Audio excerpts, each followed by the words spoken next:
Looking for the best astrology guidance? You can enjoy an entire month of personalized astrology services for just $3.99. At Serious Joy, we pride ourselves on providing astrology enthusiasts with exactly what they're looking for. Daily personalized inspiration that speaks directly to the heart. Sign up today and you'll receive personalized messages straight to your phone 7 days a week. And that's just half of it. You'll also get access to our exclusive members-only site with tons of amazing features. Experience the most accurate astrology service on the web at SeriousJoy.com. Hello and welcome to Namaste Today Live. It is a freaky Friday, but a fun Friday. Welcome, my friends. I'm your host, psychic astrologer, Sensei Christopher Witecki, here to be your cosmic guide and personal ascension assistant. We are streaming live today on YouTube, Facebook, LinkedIn, and X.com, formerly known as Twitter. It is a pleasure to be of soul service here. If you are in our super chat, then say hello and where you're coming from. Hello, Neptune Girl, always a fan. Evil D, hello, you're in Auburn, California. Good to know. Burgundy Anderson, so nice to see you. My soul sister, Kristen Ryder, is here. Noelle Way, our producer, is here. Michelle Camper, one of our great Michelles, a super friend. So nice to see everyone. Shiva, Sandy D, hello. Lori Ship, hello. Stephanie Whittaker, so nice to see you, Grandmaster Aquarius, and the Modern Mystic in Fort Worth, Texas. I did not know that's where Modern Mystics lived. So cool. We have a super great show for y'all tonight. So great to be back here. We are rocking and rolling at the very tip-top end of Capricorn. And we have a fabulous show for you this week. We're going to be talking about some astro phenomenon. One, Venus is going to jump into Capricorn, putting a serious edge on love this week. Mars and Mercury are both square Chiron. That means some shifting of relationships. And probably the biggest headline of them all, we have a full moon in Leo challenging your self-love attitude. And later tonight, I'm very excited for the Astro Mingle. We have modern Feng Shui Master and founder of the Feng Shui School of Intention, Dana Claudat, is here to mingle with us. But first, let's take a look at the week's moods and your zodiac weather. This zodiac weather is from Saturday, January 20th to Friday, January 26th, 2024. Looking ahead at your weekend forecast, it may be a psychedelic weekend as the Sun and Pluto both cross together into the sign of Aquarius. Let's drill down. On Saturday, it's sunny and elevating. Step 29, Capricorn rules the day, but it quickly moves into Step 0, Aquarius. This is your final test of power, of leaving power for power's sake. The Sun will conjoin Pluto at 29 degrees, 59 minutes Capricorn, which will prompt you perhaps for a test of power or a struggle of power or authority. Then Pluto will enter into Aquarius and the Sun will follow shortly after, shifting the vibration from grounded earth to energetic frequency. Expect to feel a little strange in your own skin. On Sunday, it's cloudy and then cerebral. Step 0 and then quickly Step 1 Aquarius rules the day, which means in this energetic space, you are holding for the frequency shift and raising your self-love vibration to a new level. With the moon also in an air sign, Gemini, things may feel really cerebral and spacey. Looking ahead to the 5-day weekday forecast, over the course of this week, it's really about exploring your inner vibration and raising your inner vibe to the new era. On Monday, it's sunny and rather chatty. Steps 1 and 2 both rule the day, which means it's a sun and moon ruled day. Your heart and emotions are what lead you. This is a day where you will be navigating your emotional boundaries with yourself and expanding your capacity to perform in the moment. And as the moon moves from Gemini to Cancer, you will feel that shift into your feelings. On Tuesday, it's cloudy and rather tender. Step 3 means Jupiter rules the day, so this is a day of expansion, learning, adventure. You are raising the caliber of your self-belief and feeling through your plans for the upcoming year. And with Venus moving into Capricorn, you're ready to embrace a new self-discipline. On Wednesday, it's sunny and emo meaning emotional. Step 4 indicates it's a Grandmaster Aquarius day. Uranus is ruling the day. Expect the unexpected. You are elevating your inner base frequency now to really find an energetic home for yourself in your own skin. You are also feeling the limits of your dimensional ceiling, and with the moon shifting into Leo, you'll feel your heart as your navigational compass. On Thursday, it's cloudy with a chance of lightning. Step 5 means Mercury rules the day, and it's also the full moon in Leo. This full moon calls you to release any unloving attitudes your mind takes. It's time to adopt a heartfelt vision of yourself, and with Mars squaring Chiron, time is up on certain relationships that may not be healthy. And then on Friday, it's sunny and expansive. Step 6 means Venus rules the day. This will be a good feeling day as you accept your new inner self and vibration and get your shift together. And with Mercury scoring Chiron, you will come to understand what's not working in given relationships.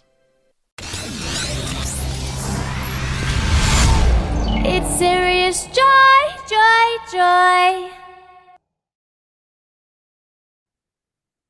If you're watching on YouTube, please be kind and do subscribe to our YouTube channel, Serious Joy TV. Hit the bell button so you're notified. And if you don't mind, please like this video so the YouTube algorithm will promote us to other people who enjoy astrology. Namaste Today Live is sponsored exclusively by SeriousJoy.com, the most accurate astrology service on earth. Prove us right. We'd love you to try for $3.99 and tell us if it's not the most accurate astrology you have ever experienced. That's because we have a proprietary step algorithm that no other astrology service has, and we coach you whether you log into the website or not, sending 7 or more coaching messages via text message or email throughout the day. We also have extra services such as daily pep talk podcasts. We have daily angel guidance. We have daily sound healing, and we have twice a month lunar ceremony coaching. All this and more, and you can try it right now for $3.99. Navigate to SeriousJoy.com, and we'll have more information at the end of the show about the programming we have being released this week. Also, I want to point out that I have completed now my Countdown 2024 webinar. It went phenomenally well, actually about 4 hours long. It was a live event that is now recorded, and I go through the entire year ahead. So if you want to program your year to have the hit days, the missed days, the opportunities, and see where the trade winds may be blowing against your intentions, I highly recommend this. You can find out more information and sign up to watch immediately at SenseiChristopher.com. All right, friends. Well, without further ado, let's move on to the weekly planets and transits.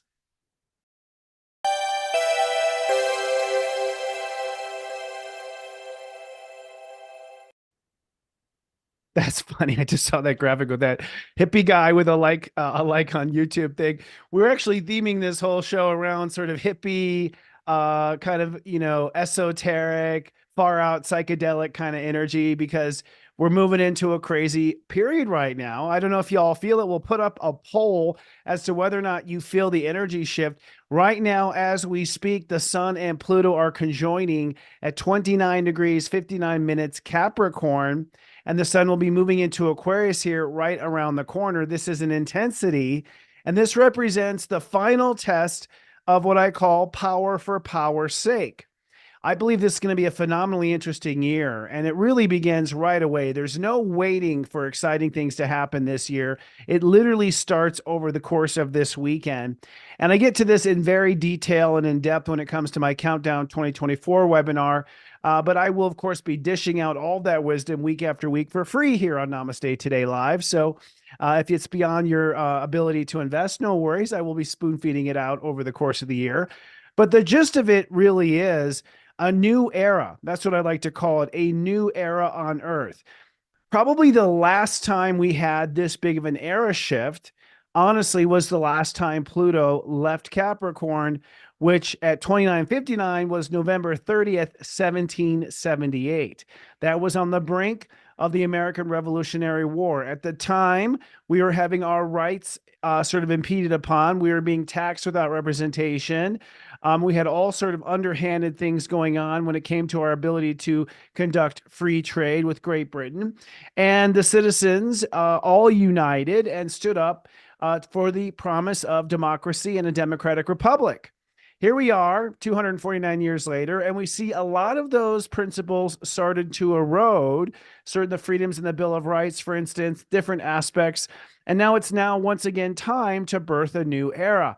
Only this time it's going to be profoundly interesting, of course, due to technology, modernization, and the fact that the average human or the average voting person has access to information, whereas in the past we have not. Now, we also have a couple of other major trends that are circling up this year. We have Neptune in Pisces, which will reach its civil war point at March 29th. March 29th, 2025, by the way. Incidentally, the last time it was in this point was March 29th, 1860. So it's literally March 29th again. It'll be at the exact same point as the Civil War when it hits 29 degrees Pisces. We also have Uranus in Taurus. The last time we saw that was World War II and the development of technology for war-saking intentions. But how this plays out to you right now is it's now time for people to step into their new seat of power. And the way I have designated this is you have really two forms of power. You have power for power's sake, which is just that you're seeking to have power, but you're not necessarily having a plan for how to use it. You might be taking too much of it. You may be squatting on it. You may be pulling up the ladder after you, not allowing people behind you to climb that ladder. I think we've seen plenty of representations of power for power's sake. And I think that's one major force on earth right now is that concept of power for power's sake. The other concept is power for love's sake.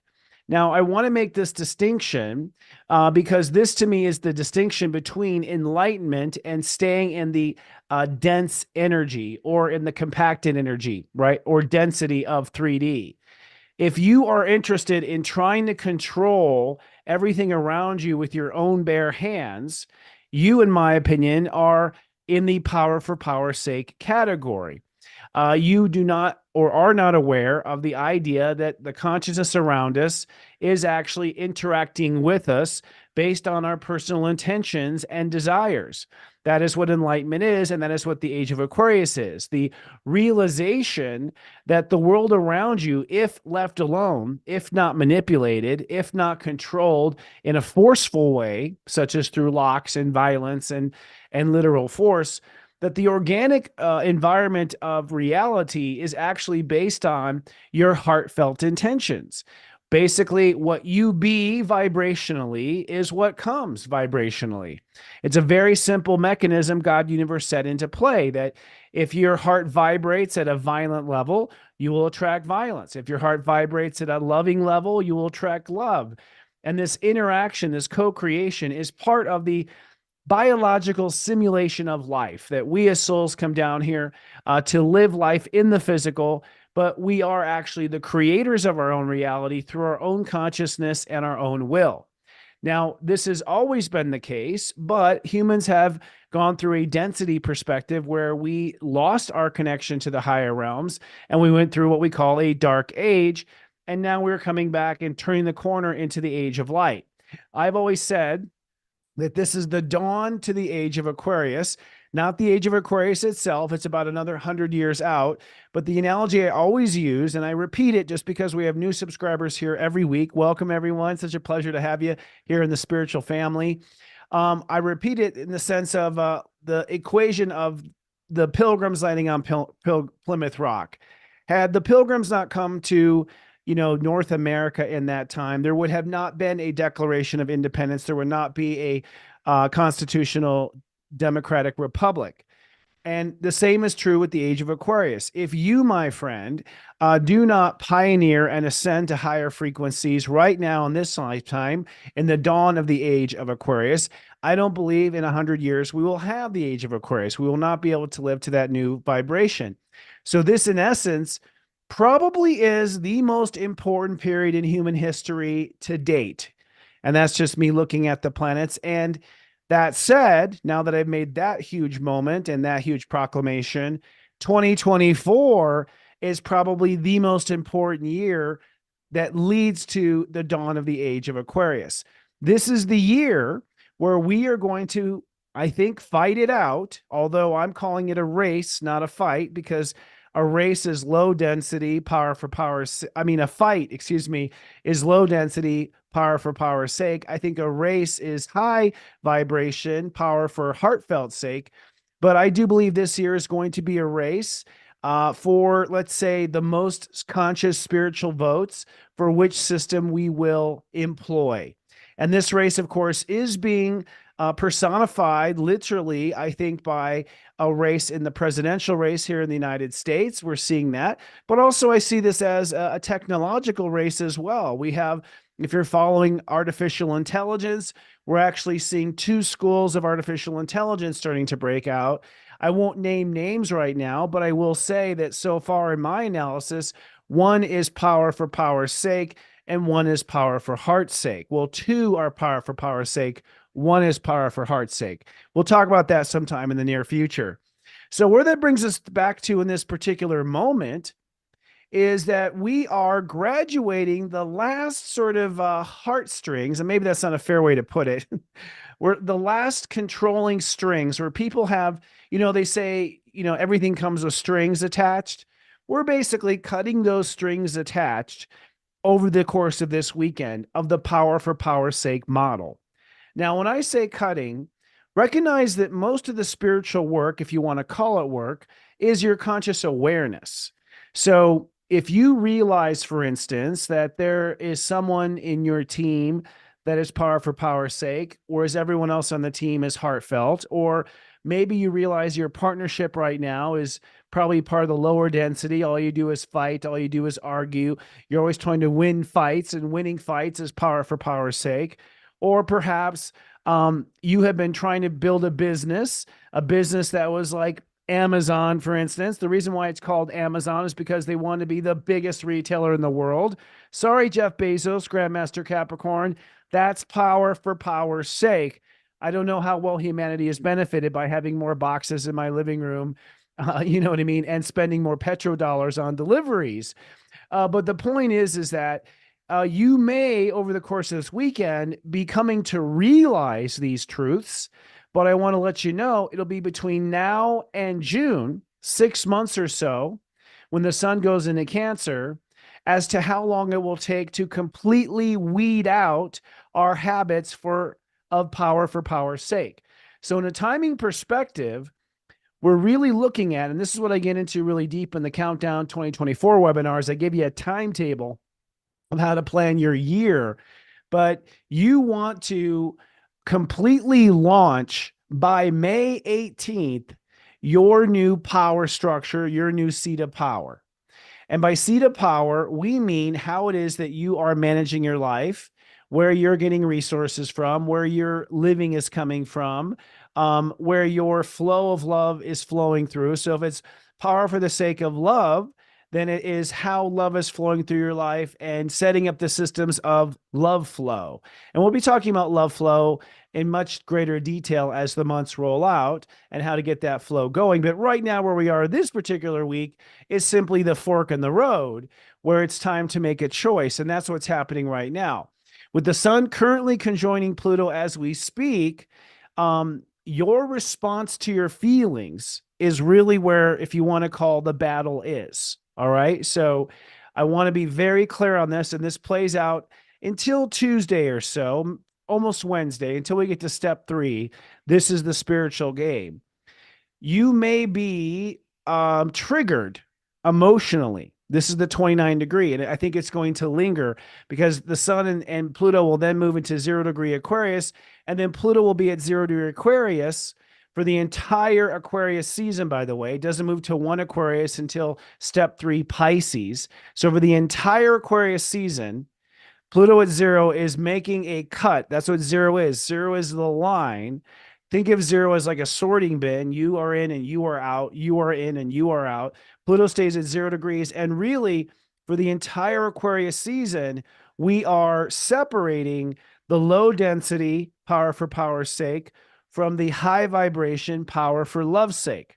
All right, we're making that separation. So although this is the technical fork where you veer off into a direction, you could slip back into the old state until Pluto gets to 1 degree, in my opinion, from what I'm calculating. And Of course, I've never lived this before, so I have my guides, I have my study, and then I have empirical evidence. If something shifts, I'll come right back here to this seat and I'll tell you that I'm seeing something different. And I would love if people would share in the comments, in particular under this video, if you would share if you are experiencing this this fork in the road. So as I was saying, the real choice is actually how you respond to your feelings. That, to me, 29 degrees is the high ceiling of energy.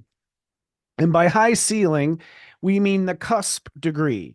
It is the cusp step number between worlds.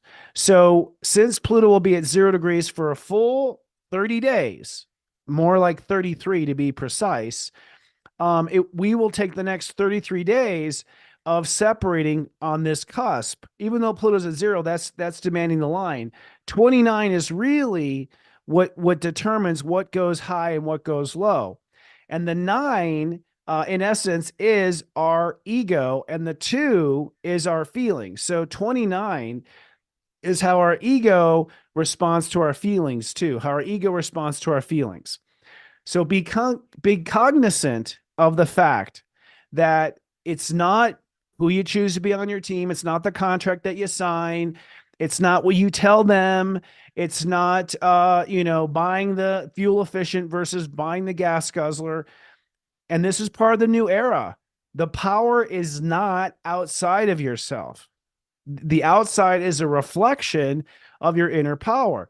So one could also say the difference between these two eras is power through outer means versus power through inner means. The enlightenment is power through inner means. The unenlightened, or the low vibration or high density frequency, is power through outer means. Therefore, when we see these things coming up in our life, such as so-and-so is not really on the level we hope for, or this brand is investing in sweatshops in India, or anything we see in the outer world, in the old era, the tendency was, oh, I'm going to go and attack that situation. I'm going to protest. I'm going to boycott. I'm going to put my energy outside myself and fight against something that's manifested outside myself. And that's how I'm going to control the situation. My friend, that is power for power's sake. You are trying to overpower so that you have the power and you maintain the power, or at least that you stop other people from having power, which de facto is that you have the power. That is the power game. And by the way, I believe that the powers that be currently are going to be really enticing you into this outer world fight all year long. In fact, as I predict in my countdown, come June to July, it gets ridiculous in how much noise I predict is going to come, trying to get you to start fighting in the outer world, which is a force to keep you in the low density, which is a force to keep you arguing with the shadow of yourself, the reflection of yourself. In essence, power for power's sake is equivalent to standing in front of the mirror and yelling at the image of the mirror instead of changing the source of the image. That's really the dynamic of the change of power that we're going through in spirituality. The enlightened knows that the power is the source of the image in the mirror, not the image in the mirror. So for us to be trying to control the image in the mirror is literally cuckoo, okay? And I won't say for Cocoa Puffs, I just did. But the point is this is the moment where it's time to steer off, and the steering off is a response to ourself. And so what I'm getting at here with the 29th degree, because I haven't lost touch with that point, is when you get irritated by so-and-so brand, for instance, that is, operating sweatshops in India, or so-and-so celebrity that seems to have nefarious connections to a certain island in Florida, or whatever it is that might be triggering you in the power corruption of our entire civilization, rather than act out, act in. And the way you react in is you neutralize yourself from that perceived threat. You neutralize your feelings. So by neutralizing your feelings and bringing yourself back to ground center, okay, to the neutral point, to the third eye perspective, neutrality, you immediately withdraw your power from that other source. So you basically withdraw from the fight. By the way, those conflicts in the world are feeding off of your emotional reactions that you're sending to their cause. They are getting as high off of your anger as they are off of their whatever they're doing. It is a duel that they're feeling. They're feeding off the negativity, they're feeding off whatever may be positive. So when you respond inward to neutralize your feelings about it and go to your neutral, you withdraw your power from the outer situation. You refocus your power to where your power really is in the inner world. And then because you are now abundant with power, you can now energetically go to higher dimensions rather than staying at zero because you're constantly giving your vibrational frequency away to perceived conflicts with an image in a mirror, which is what reality is. It's just the mirror of our inner self. So this moment really here on this, as we sit here together in chat, hello to everyone, thank you for coming, this is the moment where if you really want to be a pioneer of the new era, you apply this approach. And I'll tell you this, it won't hurt you. So if you're thinking that I'm full of shift, okay, give me 30 days. Try it for 30 days. I triple dog dare ya to try it for 30 days, to respond inward instead of outward, to bring yourself to neutrality instead of putting out energy in the outer world, to refrain from giving your power away to perceived and, I believe, deliberately constructed conflicts to distract and to disenfranchise, to divide, and also to conquer. I think those are the main motives of the age of Pisces in clarity. So what that does is, as we move here into the sun and Pluto into Aquarius, with Pluto at 0 Aquarius, if you withdraw your power from outer world conflict and invest your power in your heart and your heart's intention, then through Aquarius, you will begin to ascend your frequency to a higher frequency. Now, I look at, in my third eye, what Aquarius looks like is a test flight. So I am predicting, the reason why we have psychedelic graphics going on in the opening of the show is because I think we're going to get a little psychedelic in this next month. What I've been shown by my guides is for those who adopt the formula I just said to respond inward and neutralize yourself from the outer conflicts, you will see glimpses of where consciousness can go in this next 30 days, that you're going to be able to see perhaps auras, or maybe you will see halos around people's heads, or maybe you will see it through time or other dimensions, or maybe you will astral project in your sleep. Maybe you will visualize other places, remotely visualize in other places.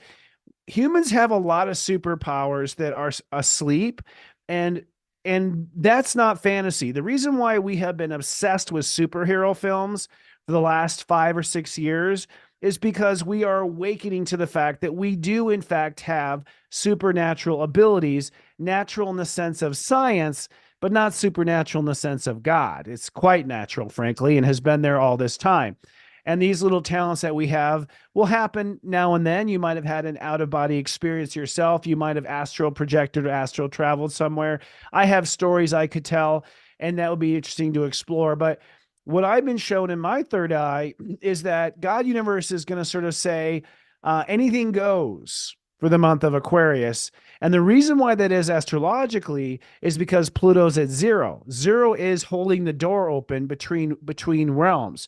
0 is the grandmaster degree of Pluto. Now, the key to experiencing these unique spiritual fireworks is that you must completely disengage from the power for power's sake argument. You must disengage. You can't have it both ways. All right. So this does mean there'll be a period where you will feel out of power, where you will feel out of the loop because you are coming off of the hangover of these outer world power structures. But I've been shown that as soon as like step 7, step 8 Aquarius, we'll begin to start to see some new realizations about our potential. And from what I understand, once Pluto hits 1 degree, on the 3rd degree of Pisces, this ability will dim because what the universe is doing is showing what's possible with the Pluto at 0, but you have to actually go there. So it's sort of like a preview of the new era over the next 30 days. Prove me right. I like to hear from our subscribers. I like to hear from people what you may be experiencing, but I do believe gateways and portals are opening up. It's interesting. We won't go down this path too much, but if you heard about that incident in the Miami Mall where alleged creatures sort of beamed into the mall, to me, that's very interesting in the sense that it's a bit of a highlight of what's to come. Either there's a human organization creating holographs that look like it, which will be fascinating if we're going to that degree to deceive people, or aliens are sort of blinking into malls. You know what I mean? Like one of the two. I'm intrigued by either, but it's just one sort of Pluto and Aquarius, I think, example I want to give as, what is in store for us in the next 30 days. I think hold on to your hats. It's going to be a very interesting time indeed. Now, that said, it is now time this week. Our theme of the week is navigating inner space. And for those who are new, welcome. As I said, a week for us goes from today till next Friday. So we're talking about from the 19th until the 26th of next week. We'll be navigating inner space. If you disengage from outer power conflicts, okay, you will truly be navigating your vibration, which I believe will feel a lot lighter, a lot more magical, probably a little foreign. Okay. I think you're going to feel like you are a stranger in your own life. I think there will be a weird taste in your mouth, I guess, in a certain way, as far as like that this reality tastes different. I do believe it will be in and out of different dimensions. So this means you might be going back and forth in time. I'm talking about memories and visions and things like that. You might be re-experiencing things from the past. I really do believe that we're up for some metaphysical, interesting inner life. And so it's really about this week navigating this inner space. And for one, feeling that we are lighter than we were before. And I'd like you to really, for those who are watching live right now, to really listen and pay attention to how your inner vibration changes between now and next Wednesday. So really, Friday night, Saturday, Sunday, Monday, Tuesday, next Wednesday. So about 6 days from now, notice how it's starting to navigate. So energetically, we are navigating our inner space. We're feeling how we're sort of changed. The best way to look at it is, or a good example is like, you've ever had a tooth pulled, like when you were a kid, and you lost a tooth and you're like constantly checking that spot in your tongue, like this is weird. Something's missing. I feel like that's what's going to happen energetically. We're going to suddenly just feel like something's missing.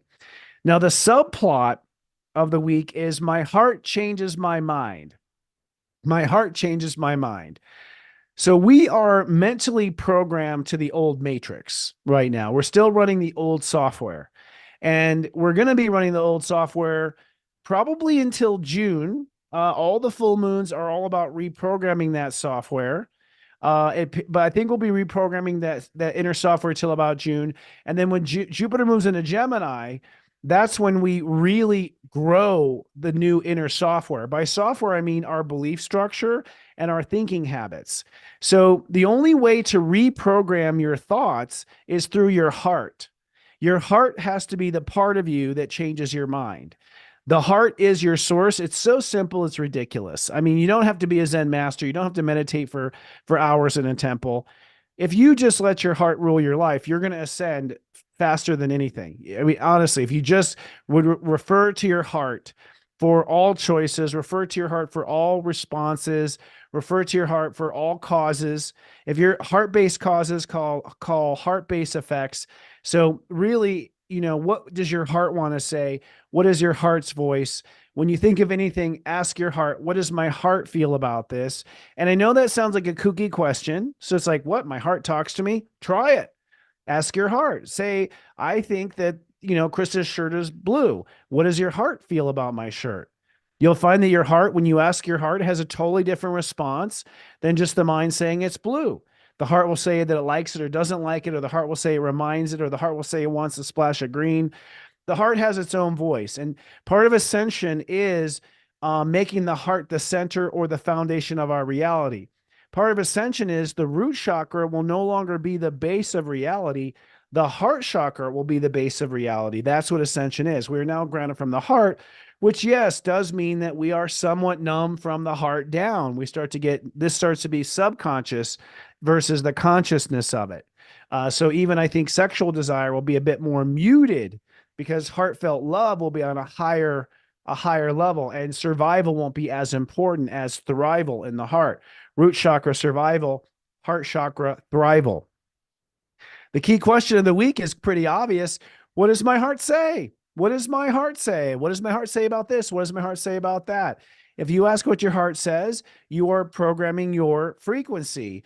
Now, Aquarius is where we belong, and the heart is where we come from. So, from love to belonging, from Leo to Aquarius, this is how energy flows.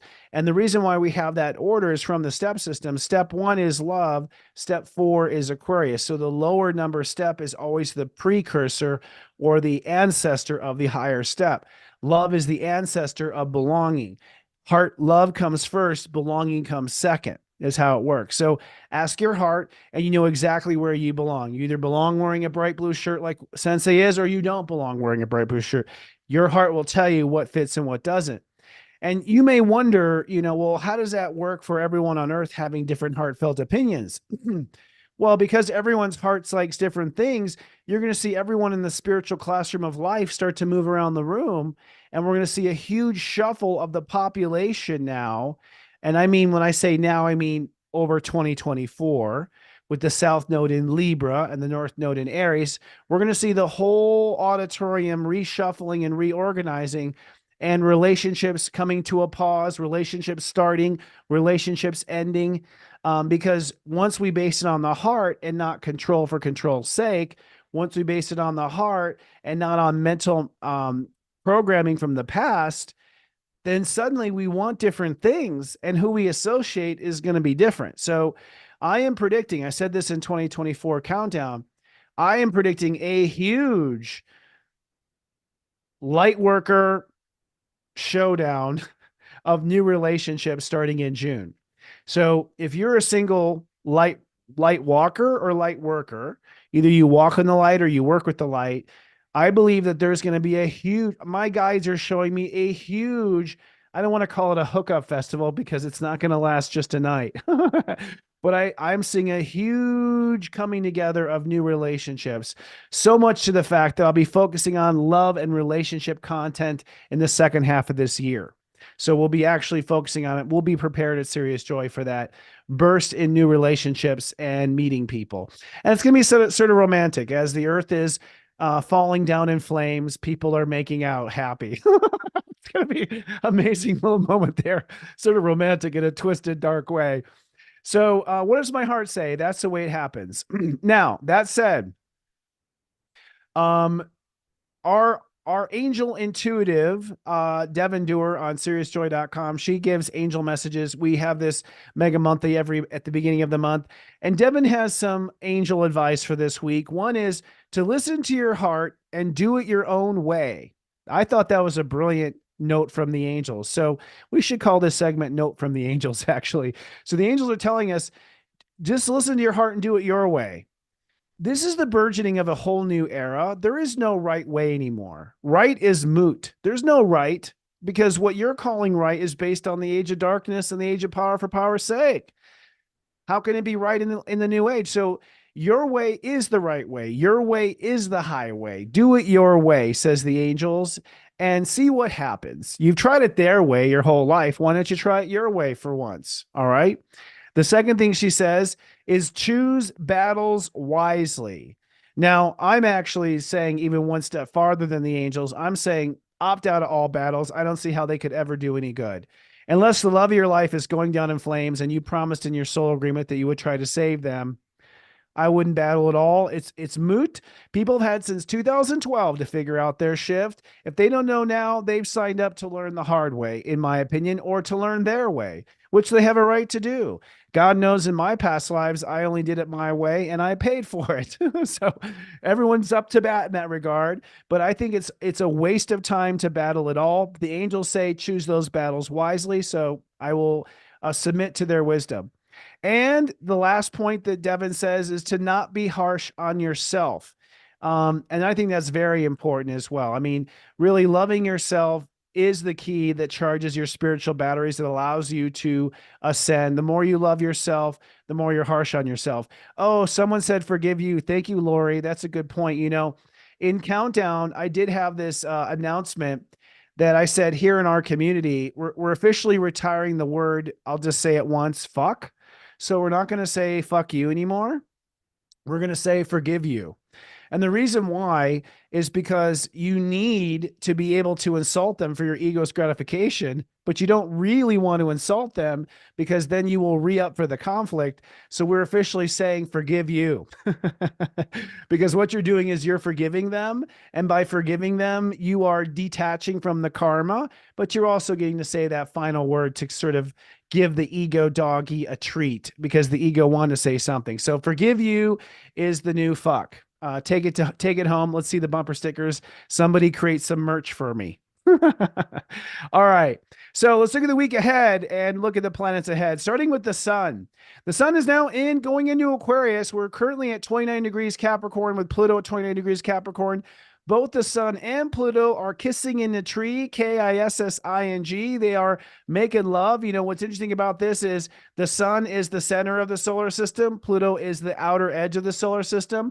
So when you have the center of the solar system moving to the same degree with the outer edge of the solar system at the exact same moment in the exact same time, which is basically what's happening, the whole solar system is shifting because the leader and the caboose are both moving into the frequency at the same time. Every planet in the middle gets pulled through that vortex.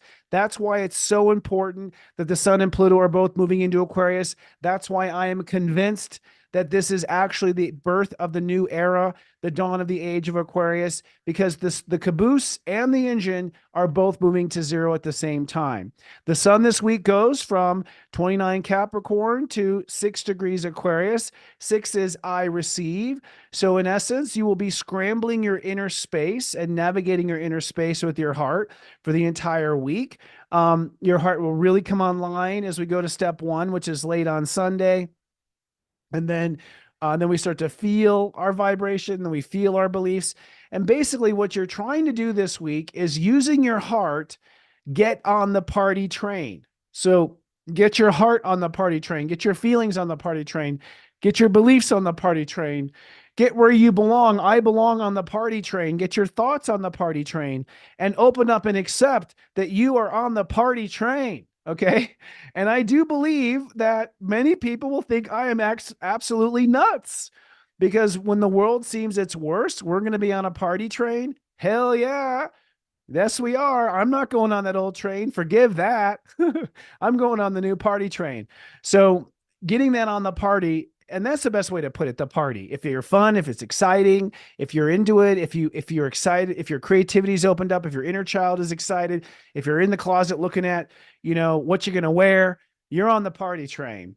And I believe that it is up to us light workers and light walkers to get on this train and to look over at the others and say, "Nan and a boo boo, we're on the party train." And I think that's the way to entice people in the light, is to have the most fun and to enjoy ourselves to the highest degree, of course, for heart's sake, not for power's sake. So the sun this week goes to step 6. You will be feeling this new inner vibration, this new party.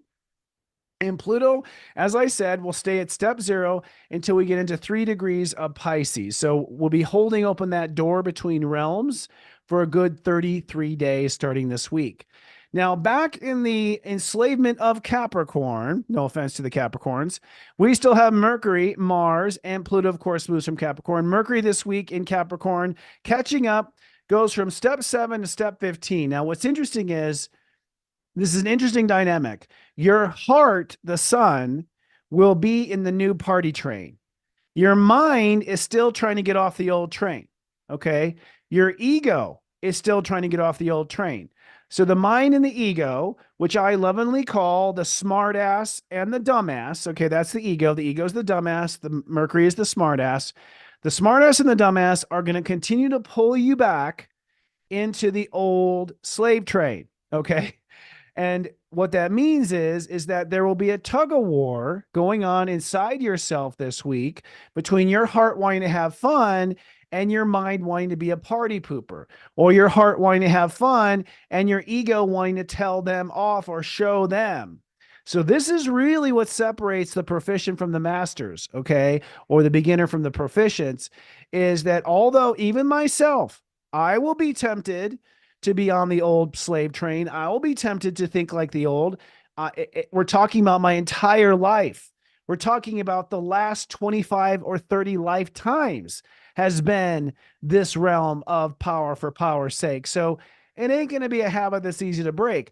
Like I said in the open, I don't think it's going to break until June when the Earth moves into Capricorn and the Sun is in Cancer.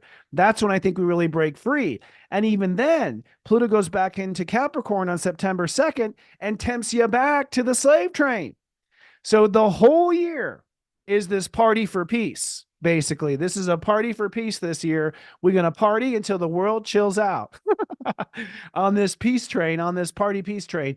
And you will be tempted back. So Mercury from 7 to 15 means the mind's going to be focused on controlling ourselves, having control in the world. So the question is, how do I maintain control from a heart perspective, then a control perspective?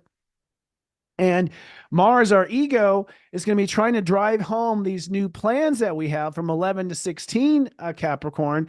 So we are moving forward with our strategy and our plans, but we're going to have to dynamically sort of upgrade our thoughts and upgrade our actions to be on the new love and peace level and not be on the old constrained level. So in some ways, it's a bit of a tug of war between our heart and the other parts of our body. And the other parts of our consciousness, really, not body. All right.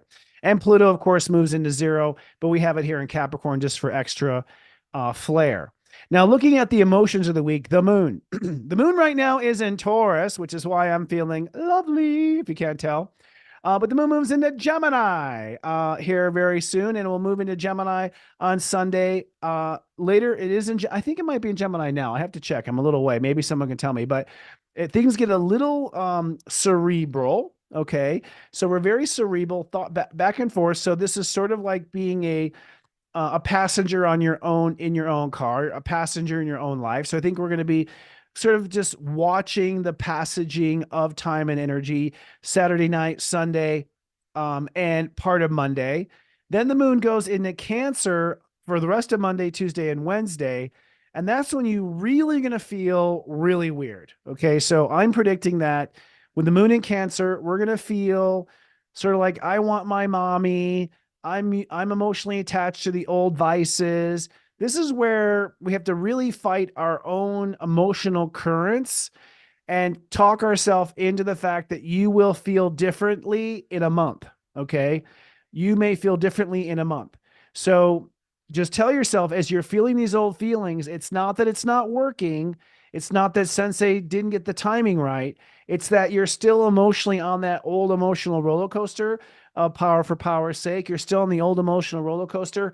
Your emotional comfort zones, even though you might have been beaten and taken advantage of and lied to and all sorts of things in the old era, there's something comfortable about it, right? And so you're going to have to come out of those comfort zones and try to reestablish new comfort zones. So it's sort of like when you go on a diet, you get used to vegetables being yummy instead of candy, right? Like vegetables are yummy, especially if you put down the candy. But I think for those 2 days, for those 3 days, Monday night, Tuesday, and most of Wednesday, we're fighting those old feelings. By Wednesday is hump day. At that point, you're on the better side of those feelings. At that point, step 3 is the ruling step. So you're starting to believe this is going to work. So I would say it's a rather tough transition from tonight, really tomorrow, once Pluto goes to 0, from tomorrow till Wednesday. Wednesday is hump day. And then the moon moves into Leo on Thursday. And that's where we have the full moon in Leo. That's when you will have a change of heart.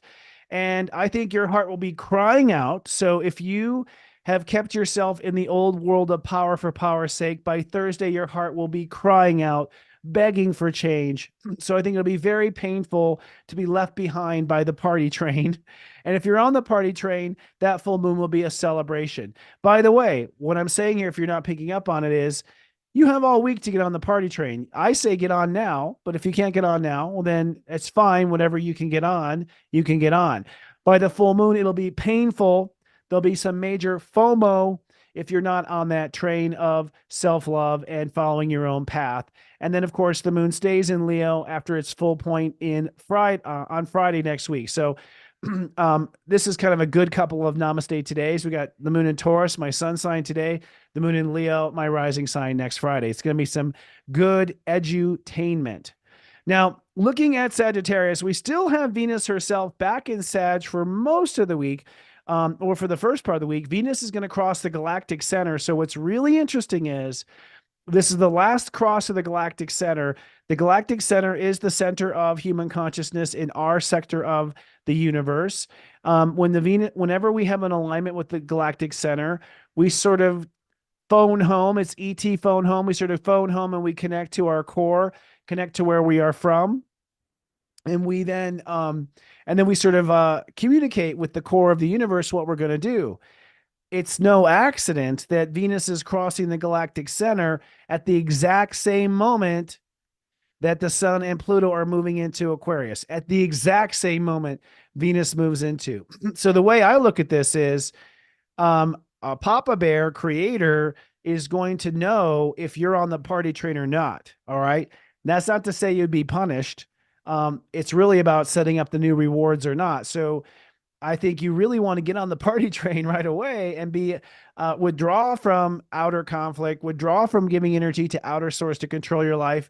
Try focusing on just your energy and frequency to control your life. And as Venus crosses the galactic center, that will be registered. Venus moves into Capricorn on Tuesday. At that point, we start to open up to now power for heart's sake. And we start to get used to this idea of power for heart's sake. So giving our power over to our heart. Moving on to fear, Virgo. Black Moon Lilith is in Virgo at step 12 all week long. So that means that we are facing fear and trauma of new. So perhaps there's a time you tried something new, you got burned. Maybe you tried something new and it all fell apart. Maybe you tried something new, you just weren't on your game. Whatever fear you have around new, whatever fear you have around the unknown, whatever fear you have around being uneducated about this, like, oh, I don't know enough about this. All right. I never know enough. No one knows enough. I'll die not knowing enough, frankly. Like I'm an information, what's the word I'm looking for? Addict. I love information. So, not knowing enough, no one knew enough. If you interview anyone in history, they didn't feel they knew enough. Magellan didn't feel like he knew enough. I don't think, Columbus felt like he knew enough. I don't feel like Jefferson thought he knew enough. No one thinks they know. No one knows enough. So let's get over that. But you'll have to face whatever fears you have around newness. Now, moving on to the spiritual world of Pisces, Saturn and Neptune in a strong signal, Saturn at step 5 Pisces. So the significance there is that the full moon in Leo is at 5 Leo. And Saturn's at 5 Pisces. And I'll show you the chart of this here in a couple of minutes. But what that ultimately means is I really think that the new beta program, the new way of thinking is birthed this week. I really think that our new mindset. Now, I think our old software corrupts it and we have to pull it back in. And then we start thinking new again about ourselves and then it gets corrupted and we have to pull it back in. I think the whole year is us going back and forth, slipping into the old thinking, pulling us back into the new thinking. But I believe the birth of the new thinking, which is heartfelt thinking, full moon in Leo at step 5 thinking, heartfelt thinking is the new program.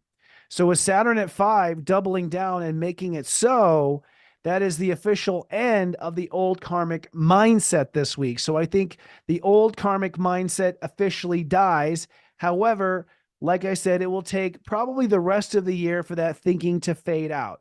I don't know. I don't know how I compare to others. I have a very sharp mind. I have a grand trine in air.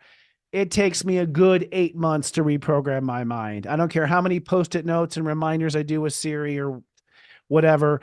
I still takes a good 8 to 9 months. It takes a gestation period of a human being for me to change my thinking. So I would imagine you're the same or more. I don't know. Maybe less. Maybe good for you. Maybe a Gemini can just change your mind like that.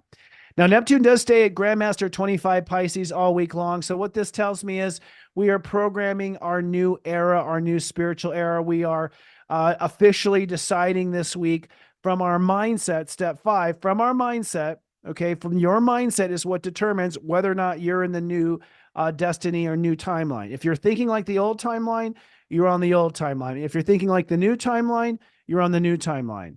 So again, the two ways of getting off the old timeline to the new timeline is the way you think about yourself, not about the world, how you think about yourself, and the way you feel about it, whether you let your feelings linger or you bring your feelings to neutrality. All right. So the real work, if you want to call it that, is in the management of our thoughts and our feelings. That's always the real work, by the way, but this week, triply so. Now, moving into the energy of manifestation, Jupiter and Uranus. Jupiter has moved to step 6, which means we are building core beliefs. Jupiter's core beliefs about our relationship to ourselves, step 6. So we are writing core beliefs. You could say this is the programming, this is the code. We are writing the kernel code, the source code to what we are worth. And we are accepting that code or not accepting that code. So this is very important. Although a bit mundane and not very sexy or exciting, you are accepting the fact that you are worth more. You are accepting the fact that you have greater potential. You are accepting and giving yourself credit where credit is due. As you do that, very much like the Saturn-Neptune relationship, where with Saturn, if you think the new age, you are the new age, the same relationship is happening in Taurus. If you own what you're worth with Jupiter, you will set up to manifest your net worth with Uranus at Grandmaster 19 Taurus. It's a Grandmaster degree, 19 Taurus. By the way, this whole year is full of 19s. That's something else that came out in Countdown 2024. It's a year of 19s. You'd think it was 2019. There's so many 19s going on at critical astrological moments. But by the way, Uranus stations direct on January 27th, which is basically next Saturday. So one could say this is the final week to up your inner credit with yourself so that you are manifesting great abundant potential with Uranus at 19 degrees direct 1 week from now. So charge that battery with Jupiter, baby, and earn what you deserve. And one of the things is I deserve it. And that was one of the key phrases for the year. I deserve it. I deserve it. And then lastly, the Aries consciousness, Chiron in a steady 15 degrees. I'm going to show you a couple of squares. Now, 15 Chiron is relationships. Chiron is healing. We are healing and closing the karmic book on relationships. This is one of the reasons why I gave that image of everyone moving to other places around the world and associating with new people, because the karmic cords of Chiron are being cut now with relationships. I have heard from a couple of people from my past, a couple of romantic relationships from my past have come in. That's because people are wanting closure.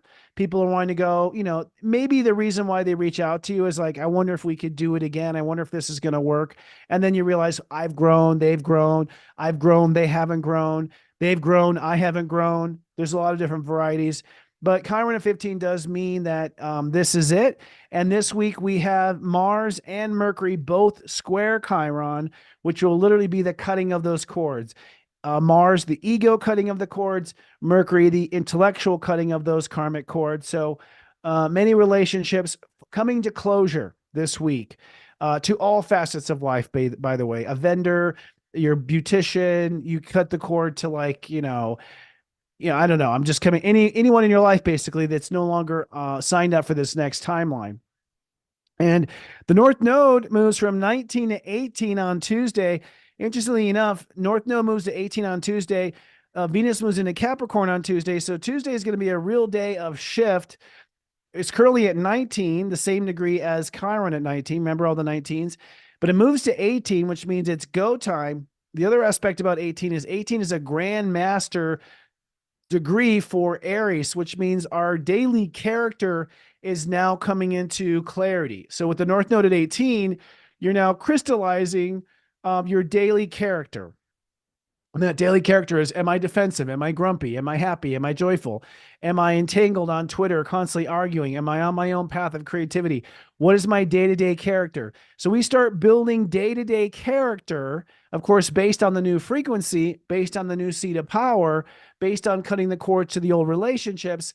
We start creating that new day-to-day character, which we will keep for ironically 18 years, which is the cycle of the nodes. So this is the character you will keep for 18 years. You will edit the character in 9 years when the nodes flip, but you will keep this core character for 18 years. You could also say you are now ending the character you created in 2005 and you are birthing a new character from 2005. So 2005 is when I started Soul Garden, and right before I started being on YouTube, which was October 2006. So it was the character, this character here was created in the last time the North Node was at 18 Aries. Kind of funky stuff. All right, that concludes our planets. Let's take a look at the transits. I'm going to do a screen share here and show you a couple of charts I find to be compelling, showing the transits of the week. I'll also take a moment, take a drink here.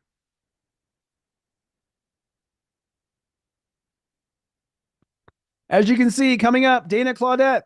She is a modern Feng Shui Master, founder of the Feng Shui School of Intention. She'll be on here with Astro Mingle. I'm very excited to talk Feng Shui with her, and she's very astro savvy, as it turns out. Can you guess what her astrology sign is? I'd love to see in the chats. Can you guess what her astrology sign is? We'll see who was right. I will announce it, of course, on her bio introduction. The first of the week is the Sun conjoins Pluto. This will happen tomorrow morning at 8:46 a.m. They conjoin Pluto at 29:59. You can't get more bleeding edge than 29:59. Okay, 29:59. More bleeding edge than that. This conjunction is the official end of the old power and birth of the new. 29 does mean that you might be tempted back. They may try to pull back. It may be a little messy. All right. Notice that Mars is at 11, pushing for integrity. Mercury is at 7, pushing for being clear with your soul. Venus is about to conjoin the galactic center, just a day away. And then we have Saturn and Neptune, and where they are stationed and whatnot. We've seen those already, but pretty much a magic moment. So this is at 8:46 a.m. Literally at 9:07. The sun will then jump ahead into Aquarius at 0 degrees. So our heart jumps in. Our heart leaps away from Pluto. The sun makes the first leap early at 9:07 a.m. And our heart is in a brave new world at that point, exploring the frequencies. So Saturday will be freaky deaky Dutch, to quote Austin Powers. It will be kind of a weird moment. Cupid at 8 degrees. There could be some lover on the corner for some people. Then that's at 9:07. Later that night, 7:50 p.m., Pluto joins the party. Now, this is actually, I should have done it for one more minute, 7:51. I was following the ephemeris there. But basically, Pluto joins around 7:51. We'll say one more minute later. Usually the 59 is what takes care of that little problem. It's funny, with astrology programs, Pluto is so slow moving. Our team is finding differences of up to 9 minutes difference as far as the Pluto shifts, because it's just so far out there, and we haven't got that science down to precision yet. Different programs suggest different things, but in essence, the party train is on by tomorrow, Saturday night. So it should be a fun night. I should do something fun. Then moving on to Tuesday, that's the next big key date of the week. This is when Venus moves into Capricorn. Now, Venus obviously crosses the galactic center. We missed that. I didn't do a chart for that, but it crossed the galactic center on Sunday. So that first real day of 0 and 1 is when we, and what's interesting is I should have done the chart, but Pluto will be at 0 and the sun will be at 1.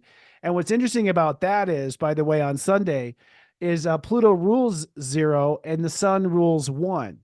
So on Sunday, Pluto and the sun will be at their grandmaster steps in Aquarius. That's another reason why I felt there was crazy software shifting and dimensional shifting happening, is because when you have planets go to their purebred form like that, you reprogram the matrix, okay? When they go back to their state, their home state. So anyways, Venus crossed the galactic center when Pluto's at 0 and the sun's at 1. But now Venus moves into Capricorn, which is now opening up to the new seat of power. And that starts with opening up to the new seat of power on the inside. Mercury already at 11, defining what integrity is. 0 saying, okay, let's bring the new seat of power up to integrity. Mars saying, okay, how do we perceive and how do we approach daily life? The next key date is on Thursday. Mars squares Chiron. This happens actually before the full moon. Mars at 15 Capricorn squares Chiron at 15 Aries. This is probably the first instance of where you realize someone is not going to make it on the party train, or you realize, oh, shift, I'm not on the party train. Don't leave without me. Wait. So there is a moment, but I do think that, relationships, if a relationship falls apart, around lunchtime on Thursday, it probably was not meant to be on the party train with you. And then of course we have the full moon apex, literally 53 minutes later. We can see the full moon at Leo, 5 degrees, opposing the sun at 5 degrees. Of course, it's opposing the sun and Pluto conjoining. So that's a very powerful galactic force of energy. Notice this yod from Venus at 2 degrees Capricorn and Saturn at 5 degrees Pisces. So this tells you basically, I have a new way of thinking about myself. That's part of my karma. I have a new way of feeling about myself. That's part of my control. So these, of course, are sextiling also, right? You can see a kite formation here almost. We don't have the third part of the pyramid. But ultimately, this new way of feeling about myself, this new way of thinking myself, this goes into a new heartfelt attitude about myself, a new heartfelt attitude. That I have a new whistling, happy attitude about myself. This heartfelt attitude is the party train that we are now feeling.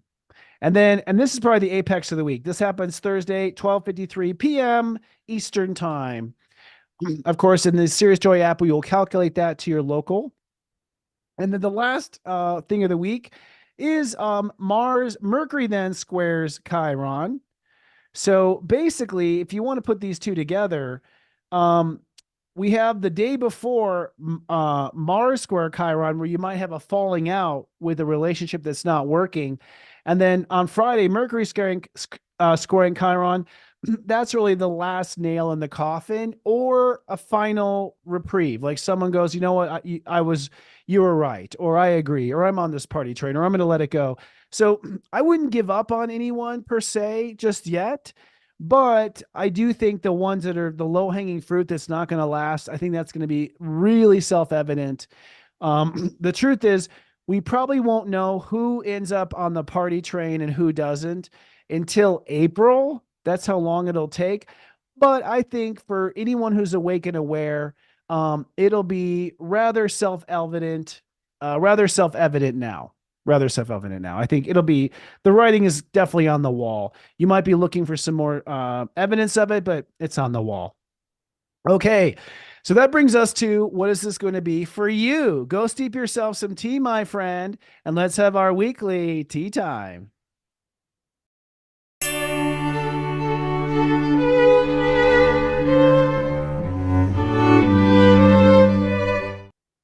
All right, for those who are new, welcome to our party every Friday. We have a great time here. It's getting larger and larger every week. I'm loving the energy, by the way.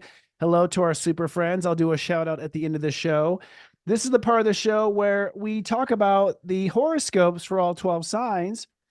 And I always have several data points that I bring up for each of the signs. I do use the same data points for all signs, so you can sort of see how everyone on the earth is always going through the same thing in life, but we all just apply it in different places.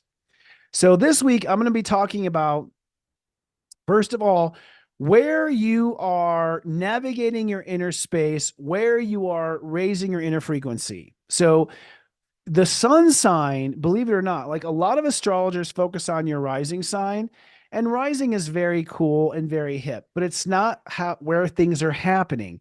It's where things will happen. Your rising sign is how the energy will settle, how the energy will manifest, how it will come into solid.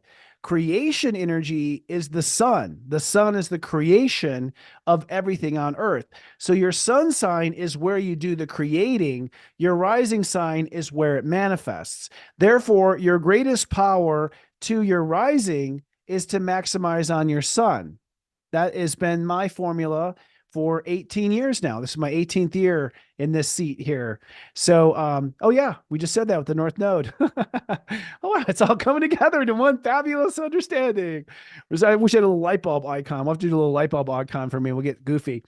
So, in essence, I'm going to talk about for your sun sign where you must raise the frequency, the inner frequency. If you're not clear on how to raise frequency, we're talking about more love, less pain. We're talking about happiness, joy, love, optimism, hope, forgiveness, non-judgment, unconditional love. Those all raise the frequency. Okay. So wherever I say for your sun sign to raise your frequency, if you raise your frequency in that place of your life, the entire rest of your life will go up also. So if I tell you to raise your frequency at work, your frequency will automatically go up in relationships. If I say to raise your frequency in your relationships, your frequency will automatically go up around money. So you only need to focus. This is one of the things that is not talked about very much in astrology, which is one of the keys to the success that we've had at Serious Joy. We only focus on the power pinch point. Where's the point where the power is? The chart can be very complicated. You really only need to finagle and focus on one part of your life for the rest of your life to open up. So where do you raise the frequency with the sun in Aquarius? Then we'll talk about the full moon in Leo. And we'll talk about where must I adopt a loving attitude and release a non-loving attitude about my life? Where must I release the non-loving attitude? All right. And I think it's mostly releasing the non-loving, because once you get rid of the bummer, the rainbow will come out on its own. If you focus on the rainbow and you don't release the bummer, then the rainbow will be rained on by the bummer energy. So in most cases, enlightenment is the removal of lower more than it is the raising of higher. Okay. Because you have to get rid of the dead weight, literally dead weight. Okay. The parts of us that are dead. So letting go of releasing the non-loving attitude. And then I'm going to talk about Mercury and Mars, where you're with the smartass and the dumbass, where the smartass and dumbass have to shift the seats of power. So where your mind and ego have to shift the seat of power. All right. And then we'll talk about how that seat of power is squaring relationship changes and where you're having relationship changes. So it's a very deep horoscope this week. And we'll also be reinforcing our new keywords for each of the 12 signs. All righty. I'm going to take a sip of drink before we get started. Starting with the Aries Trailblazers. The Trailblazers need to raise the frequency when it comes to their inner friendship. So this is different than inner loveship. Okay. Friendship is saying the things you need to hear. Friendship is not putting yourself into a situation in the earth that you're going to be embarrassed, not setting yourself up to fail, not comparing yourself to other people. Your inner friendship is where you belong with yourself on the inside, being your own best friend. The early degrees of Aquarius are inner friendship. The early degrees of Leo is our inner self-love. That's the difference between Aquarius and Leo. So it's time to raise the vibration and be a better friend to yourself, which would be to do the thing you wish a friend would do to you, to yourself, to treat yourself the way you wish a friend would treat you on the inside. That's where you raise your inner frequency. If you just be a friend to yourself, the rest of your life is going to pop into place. Okay. This week, excuse me. Now, the full moon in Leo means you must release self-loathing. Get rid of the parts of yourself that hate on yourself. Get rid of the parts of yourself that are mean to yourself. Get rid of the parts of yourself that pick on yourself. Get rid of the jealous parts of yourself. Get rid of the vengeful parts of yourself. Whatever the hurt heart stuff is yourself, it's time to release that hurt heart stuff and really just adopt yourself and love yourself unconditionally. Give yourself a fifth chance. Second and third and fourth, I'm sure have already been blown. Give yourself a fifth chance and love yourself unconditionally, even though your family didn't, your wife didn't, your second wife didn't, your kids don't. You do it. Be the trailblazer of self-love.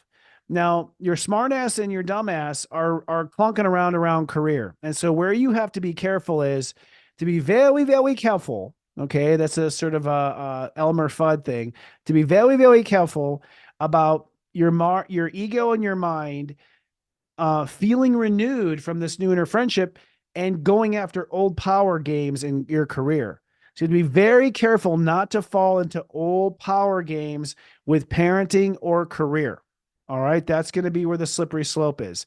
And that has to be reconciled with the way you behave in relationships. So you are getting rid of certain relationships in your life that are not going to be part of the new era for you. And in particular, some of these relationships are career relationships.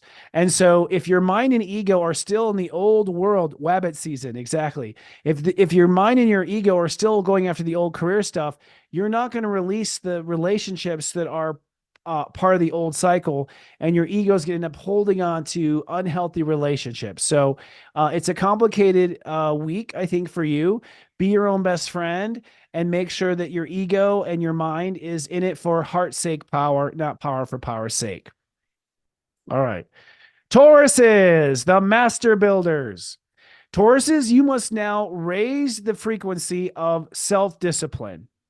You must be a better friend when it comes to disciplining yourself. I'll give an example. I used to make myself go on camera whether I felt like it or not. Now I only go on camera when I feel like it, and I go through this extreme procedure to get into the feeling of being on camera before I go on camera. That's me being self-disciplined as a friend instead of self-disciplined as a slave driver. So Tauruses as master builders must learn to discipline themselves in a magical Willy Wonka way. You must find the magic in your self-discipline. This will allow you to raise the frequency of your entire life. So if a Taurus can come to work whistling while they work, their whole life is going to come into a new form. The full moon it's time to release low feelings about yourself. Release feelings that aren't loving. Release feelings about the past. Release feelings from childhood. Release feelings from your first and second and third wife. Release feelings from the people who rejected you on social media. Release all negative feelings about yourself. Love yourself unconditionally when it comes to your feelings, and nurture yourself and rock yourself like a baby if you have to. That will allow you to elevate and climb. Now, your mind and your ego are going back and forth around knowledge. So where Tauruses can screw up the new era is if they get involved in the I'm right, you're wrong argument. If you get caught up in power for power's sake over knowledge or expertise, or I'm the best, or I'm the greatest and no one's been as good as me, if you go down that path of thinking that your knowledge is better than everyone else's, and you're the king or queen of the mountain from knowledge, you're in the power for power's sake with your mind and your ego, and you are signing up for another round with the devil. So your mind and ego must get on the point of power. If you want what benign power of knowledge is, it's that I will accumulate it and I will give it away for free. That is benign knowledge. Now, this squares with karma and spirituality, which means that you are getting rid of certain karmic relationships, and where they can be entangled is in trying to show them. If you're trying to show them that you're right and they're wrong, you just re-signed up for the old density energy era. So you've just asked to be stay stuck. You've got to walk away having maybe been the one that was wrong. You have to walk away with them thinking that you're an idiot. You cannot have the satisfaction of proving these people were wrong. That will keep you in the old dynamic, Taurus. All right, let me take a sip.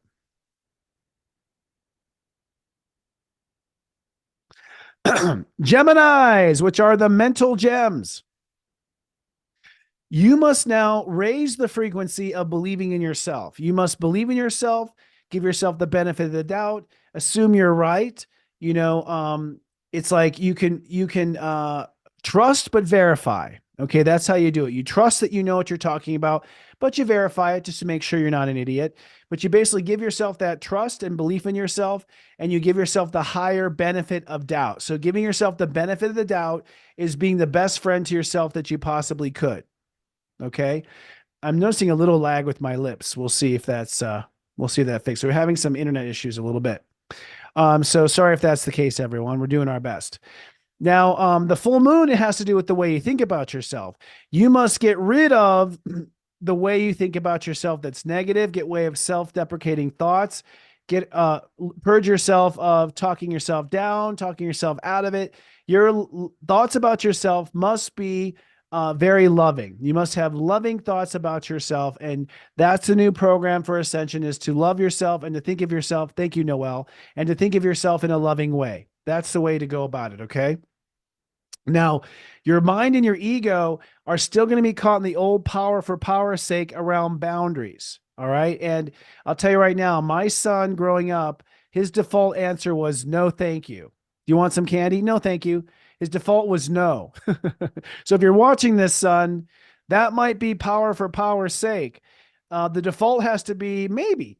Okay. So as far as boundaries are concerned, Geminis have got to be very careful about not just closing down and saying no right away, not because it's the right thing to do, but because they were trying to keep their power or maintain power. So ego and mind could be keeping you up and holding up being flexible in your boundaries. Now, this squares to your public relationships. In other words, if you are not open to changing your boundaries with your friends and with the people you interact with, then you could accidentally be stuck in the old era because you are not letting go relationships that don't work with you, basically. So you're going to find that social relationships are changing. Friends are coming, friends are going. This could also be associates that you play tennis with or associates that you play video games with.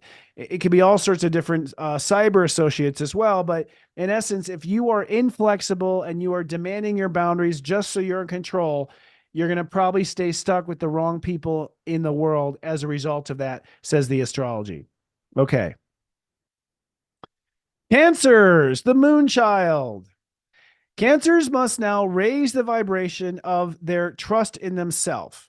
So you must trust yourself by default.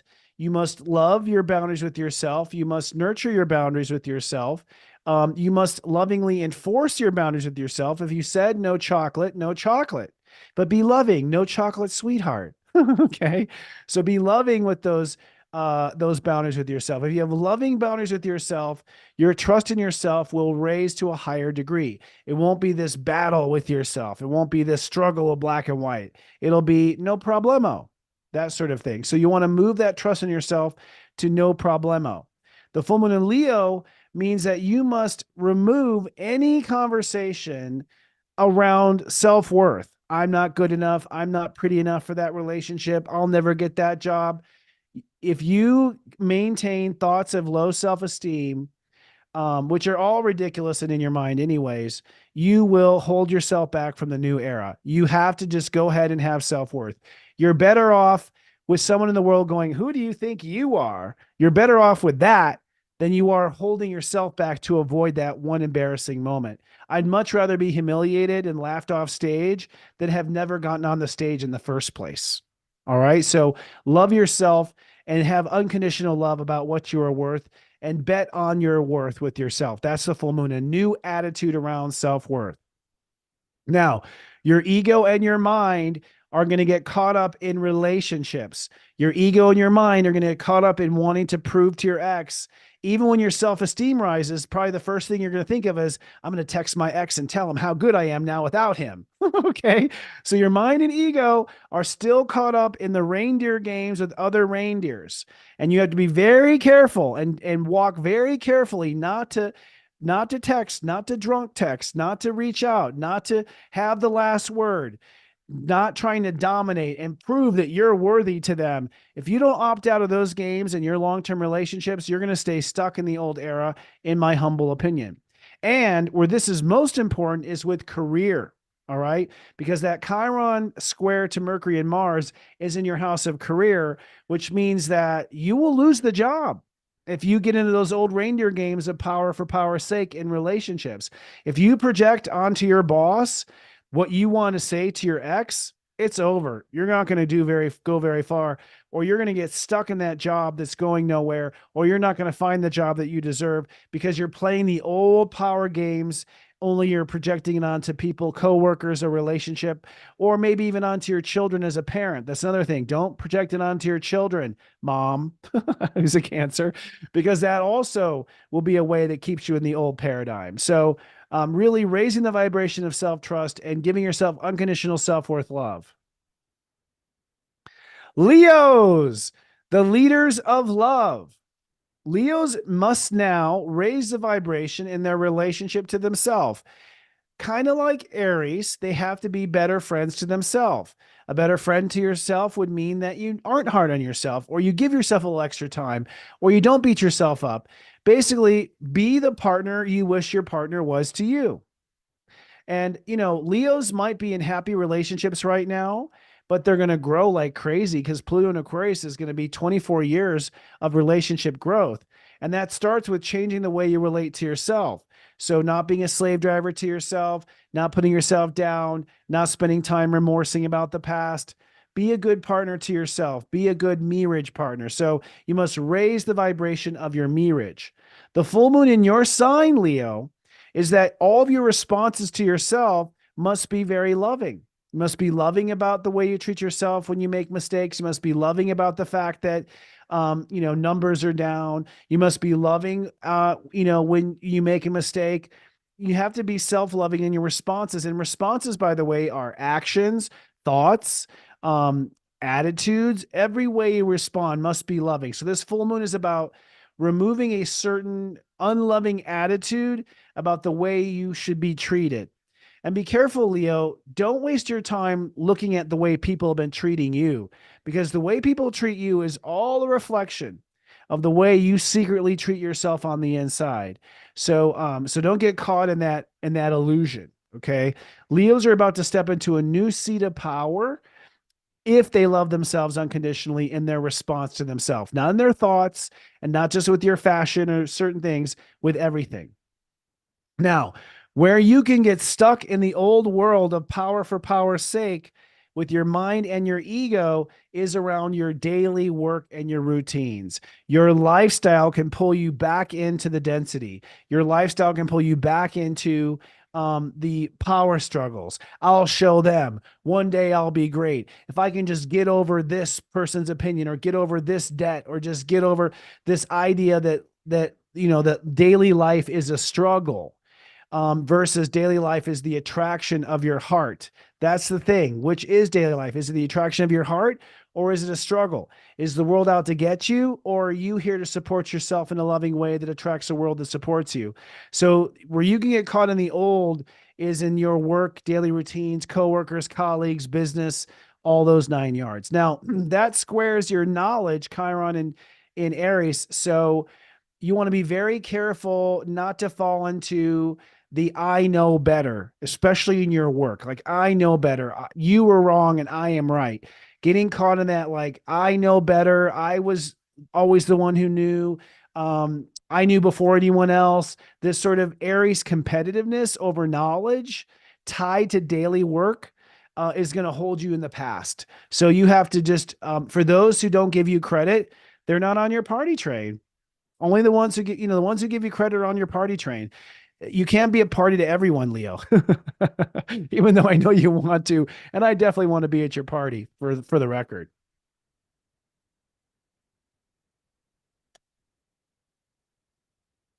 Oh, Joshua, nice to see you. Virgos, the virtuosos.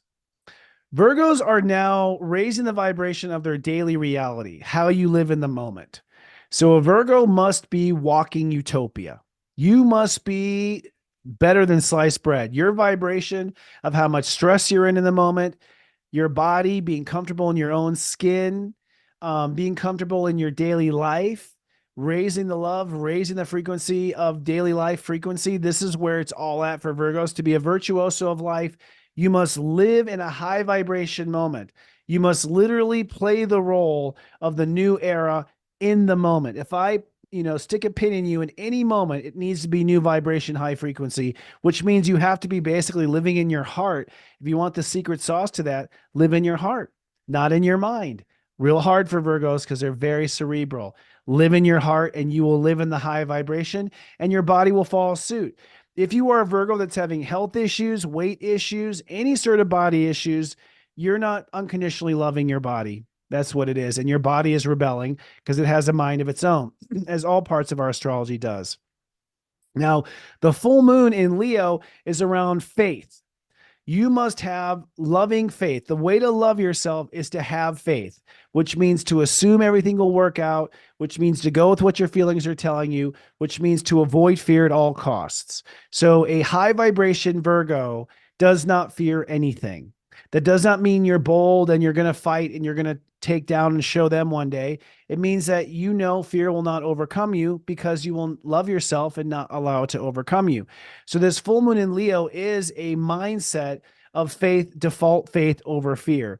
Unconditional. The most loving thing for a Virgo to do is to not worry and to have faith. That's the most loving thing you can do to yourself, Virgo, and that will raise your daily vibration. Now, your ego and your mind can still get caught up in love issues around love, around romance, around creativity. It's not good enough. It's not pretty enough. It's not what I want. This isn't the love I want. You know, a lot of Virgos use love to prove that they're lovable, which is power for power's sake, instead of enjoying the love with their heart, enjoying what they have, enjoying the aspects of what they do have. So your mind and ego might get caught up in old mind games and old ego struggles over love, creativity, or your children or your creative projects. And that will square with boundaries. So you might get, so a way to look at this is, don't let yourself get caught in a boundary skirmish, okay? If someone doesn't understand your boundaries at this point, they're the wrong person, all right? There's no teaching. There's no training. That's putting power over someone's free will. If someone in their free will trespasses, ignores, disrespects, especially someone that's in your love life, they're not appropriate for you, okay? At this point, they're not appropriate for you. Maybe they'll come back if you step away. Maybe they won't. But you can get caught in the old era by trying to show them where the boundary was and trying to teach and school them. That's going to just hook you up for one more cycle of the old, and you'll be stuck in it. So avoid boundary skirmishes, especially with lovers. Libras, the peace artists. Libra, for you, the raising your vibration comes down to self-love. Libras are always, I don't know what it is about you, Libras, that are so reluctant to love yourself. I don't know. I think it's false humility, to be honest, because you're so aware of how the other person's feeling. I think you're always worried about like coming off as better than them. And so you like do this false humility thing where you put yourself down or take the low road or, you know, and it's just an old 3D game that doesn't apply anymore. And you're not the only sign that does that, but you definitely do that. You're like, oh, nothing. It was nothing. I'm nothing. I'm no one. It's like, that's not sexy. So it's time to now love yourself. It's time to really love yourself. And if the person across from you doesn't like it, they're not meant for you. It's that simple. Like, let it go.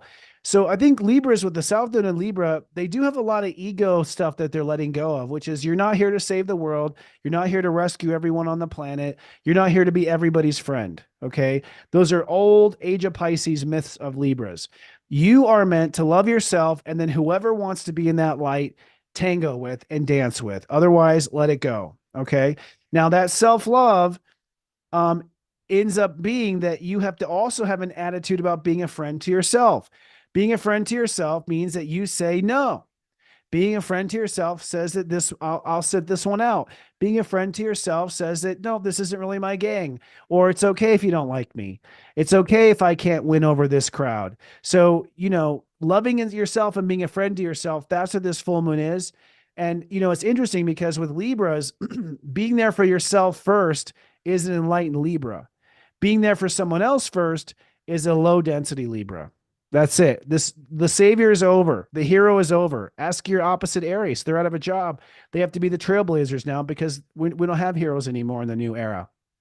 Now, where your ego and your thoughts can get caught up in the old is around your feelings. Getting caught in your feelings about this person, your feelings about that, or your feelings of fear, or your feelings of worry. You not managing your feelings in a neutral way can get you caught in the old game. Okay. And that energy literally squares in relationships. So your Achilles heel is approaching your feelings from a desire to control them. If you want to control your feelings, like, I don't want to feel this way anymore, so I'm going to go talk to my husband about this. You're going to talk to a person about how you feel, like they have the keys to how you feel. See, that's the power for power's sake. You're saying they have power over you and how you feel. You make yourself feel good. You don't even need to talk to that person. So what the Achilles heel for Libras is getting caught in certain thoughts and feelings about yourself or others could pull you back into the old karmic timeline. And if someone says your feelings are wrong, they're wrong for you. Okay. So we're at this point now where it's like, you do you and I'll do me. That's sort of the way it's going to have to be. Scorpios, the peaceful warriors. You must now be a better friend to yourself and raise your vibration of your feelings about yourself. Your feelings about yourself must now go to a higher baseline, your baseline feelings about yourself. Now, I recommend that you choose a feeling about yourself that's somewhere like a tourist or someone on vacation. Like, come up with sort of an example of, I want to feel like about myself like I do when I'm on vacation. I want to feel about myself like I do when I went to college. Find a memory of how, when you felt really good about yourself, and call that ground zero. So feel gooder than you've ever felt about yourself. And if you say, I can't, I say, you're not very sophisticated yet. So we make a baby feel better by shaking a rattle. We make kids feel better by playing games. Don't tell me you can't make yourself feel better. You can. Okay. So it's time to now feel better about yourself as a default. That's the new era for Scorpios. They feel good or gooder. Now, the full moon in Leo means that there has to be a shift in your voice around the way you self-discipline yourself. You must discipline yourself in a loving way. Get rid of non-loving discipline. So no calling yourself stupid, no calling yourself a baby, no calling yourself inadequate. Don't beat yourself up to get the job done. You have to be loving. You have to use positive reinforcement to motivate yourself and to discipline yourself. And that's what the full moon is saying. It's time for positive self-loving reinforcement. Now, when it comes to thoughts and communication, this is where you will get stuck. Your mind is where your ego and your mind will get stuck, is in the way you think. Your thinking tends to dominate. Your thinking wants to dominate. Your thinking wants to be right because you want to be the one who is right and not wrong. It's not because you have this high over purity of information. It's because you don't want to be the wrong one. That's power for power's sake. Heartfelt power around communication is, may the correct one stand out. Heartfelt power is, I love myself even if I am wrong. Heartfelt power around conversation is, no, I'll sit here and listen. I don't have to talk and show you. I can wait. I'll wait until you figure it out on your own. That's a huge shift in power in the way Scorpios tend to think. And that's where you'll get caught in the old school, is if you get caught in those arguments of, I'll show you, I know better. Okay. Now that squares particularly at work. So that you have to really be careful with colleagues, vendors, people, who may work for you in other facets of life. People that you may, do exercise with, your coaches, people you coach, organizations you belong, your daily life. So where your mind and ego can get caught in the old past is daily life. Don't let your daily life get caught in that. If you want to come out of the dysfunctional job, if you want to come out of the unhappy lifestyle, you really got to get your thoughts and your ego on the right page, basically, is what that square is saying. All right, another drink.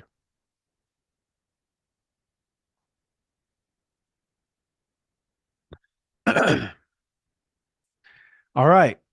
Sagittarius is the unicorns. Sagittarius, you have to raise your vibration when it comes to the way you think about yourself. So Sagittarius are another one like Libras that play this game of, oh, I'm so stupid. Oh, I should have known, or stupid me, where there's like this self-talk of like false humility of trying to become equal. And really it's sort of insulting because you're saying you're less than, so you can come down to the level of someone else. And it's all just a game of power. Not all Sagittarius are this way. I think some Sagittarius are just hard on themselves and use hardship as a means of self-discipline. But your thoughts of yourself have to be unicorn high vibration. We're talking glitter, sparkles, the whole 9 yards. The way you think of yourself should be fabulous. Okay. So I really think Sagittarius have to adapt this absolutely fabulous. The world is my oyster.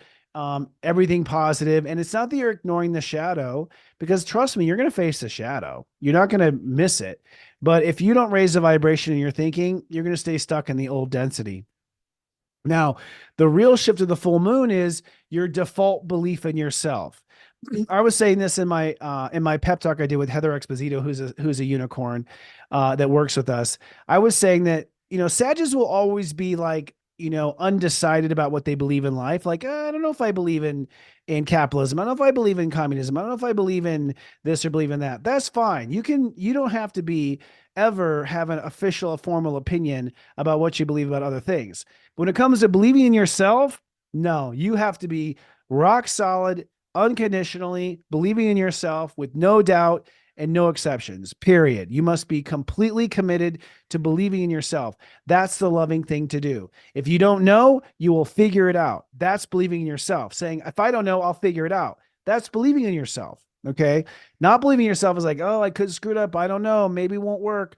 That's going to keep you in the third density. So you really got to believe in yourself unconditionally. That's what the full moon is about. Now, when it comes to your mind and ego, don't get caught up in issues around money, productivity, paying off debt, how much debt I am. Oh, I've got to work so hard for the man. This is where you can get caught up in the old reindeer games of power for power's sake, is around money. Okay. So be conscientious about your having the right, light attitude around money. Money is just a tool that brings the things we want. It is not a construct of power over yourself or power over others. That's where you get confused.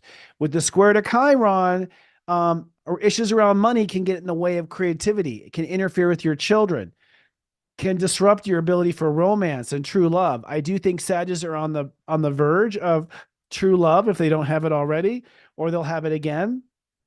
But if your mind still stays in the gutter around values and money, or marrying a rich woman or whatever, or I'm not good enough to be married to this person because I don't have enough money, or I'm not good enough to make this art because I don't have enough money. Don't let money get in the way of love or creativity, or you're going to find yourself stuck in the old world. Okay, we have 3 left. Capricorns, the captivators of the zodiac. Capricorns, you must now raise the vibration around self-worth. And this is quite literal. Self-worth does not come down to your portfolio, your house, your ability to raise finance capital. It does not come down to how many cars you have. Your self-worth does not come down to anything material. If you want to raise your frequency, you must make self-worth completely a non-material thing. Okay. That is the high vibe Capricorn. That self-worth is non-material. That's simple. It's a vibe. It's not an object, and it's not a portfolio. Okay. So self-worth comes down to a vibe with yourself, and self-worth also, I'll just put this out there, is not who you associate with. If you are around the most powerful people, if you are associating with the #1 singer, or associating with this, that's like #1 again, that's actually materialism again. And that is power for power's sake. This idea of, and I'm saying this because Aquarius, this is the way Capricorns used to associate. They put themselves with the most learned, the best of the best, the best beautician, the best farmer, the best. And it's like, well, best is cool, but a lot of that had to do not with raw talent. It had to do with the fact that you were globbing onto power outside of yourself and that sort of thing. So it must be completely energetic, your self-worth, not based on any material or personal associations. That's the new age Capricorn. Now, the full moon in Leo says you have to default love and trust yourself. You have to really trust yourself. You have to really love yourself and trust, because really what I just described of Capricorns having power based on frequency is so new. You're really going to have to trust yourself to pull this off. You really have to get inside, know where your limits are, know what you're good at, and really love yourself through any of the fears or concerns or craziness that you might feel around loving yourself. So you really have to love yourself and trust yourself if you're going to move into this new era. And you will be, in my opinion, the kings and queens of the new age if you follow this. So you're still going to stay in your seat of power. It's just going to be for other reasons, heart's sake, not power's sake. Now, your ego is going to be the issue. Your behavior and how you respond, what you say yes to, what you say no to, this is what can keep you trapped in the old power structure. It literally is in how you bounce off of other people. Every conversation you have, every response you have or don't have, every text message you send or don't send is a test as to whether or not it is power for power's sake or power for heart's sake. If your heart is saying do it, then do it. If your heart is not signing off on it, don't do it. That's the best way to do it. Make sure you get a signature from your heart on every behavior, every response, and every action that you do. Now, that squares emotions. So what's going to pull you into this is you're going to have to really nurture yourself, be there for yourself with your emotions, realize that your feelings are what could throw you or derail you, is the way you feel about yourself. So you got to be very careful, especially around family. Family could really pull you into this old power for power's sake thinking. So be very careful not to let family pull you in, and recognize that some captivators will be stepping away or distancing themselves from family members now because their family members are not capable of making it to this new era, at least not yet. Remember, they birthed the old era. They may not be following you to the new one. That is a case-by-case basis. We're almost there. I've gone a little longer tonight, but I want to make these good. Or gooder. Aquarius. Aquarius are now the forerunners. Really, it comes down to, with this being your birthday, happy birthday to my Aqua friends. I'm so excited for you. I've been waiting my whole life to see this moment for you. It now comes down to your self-treatment. I'm just going to put it this way. You must treat yourself like a Leo. Yep, like a Leo. I'm not saying act like a Leo in the world. I'm saying when you're in private, you got to treat yourself like a Leo.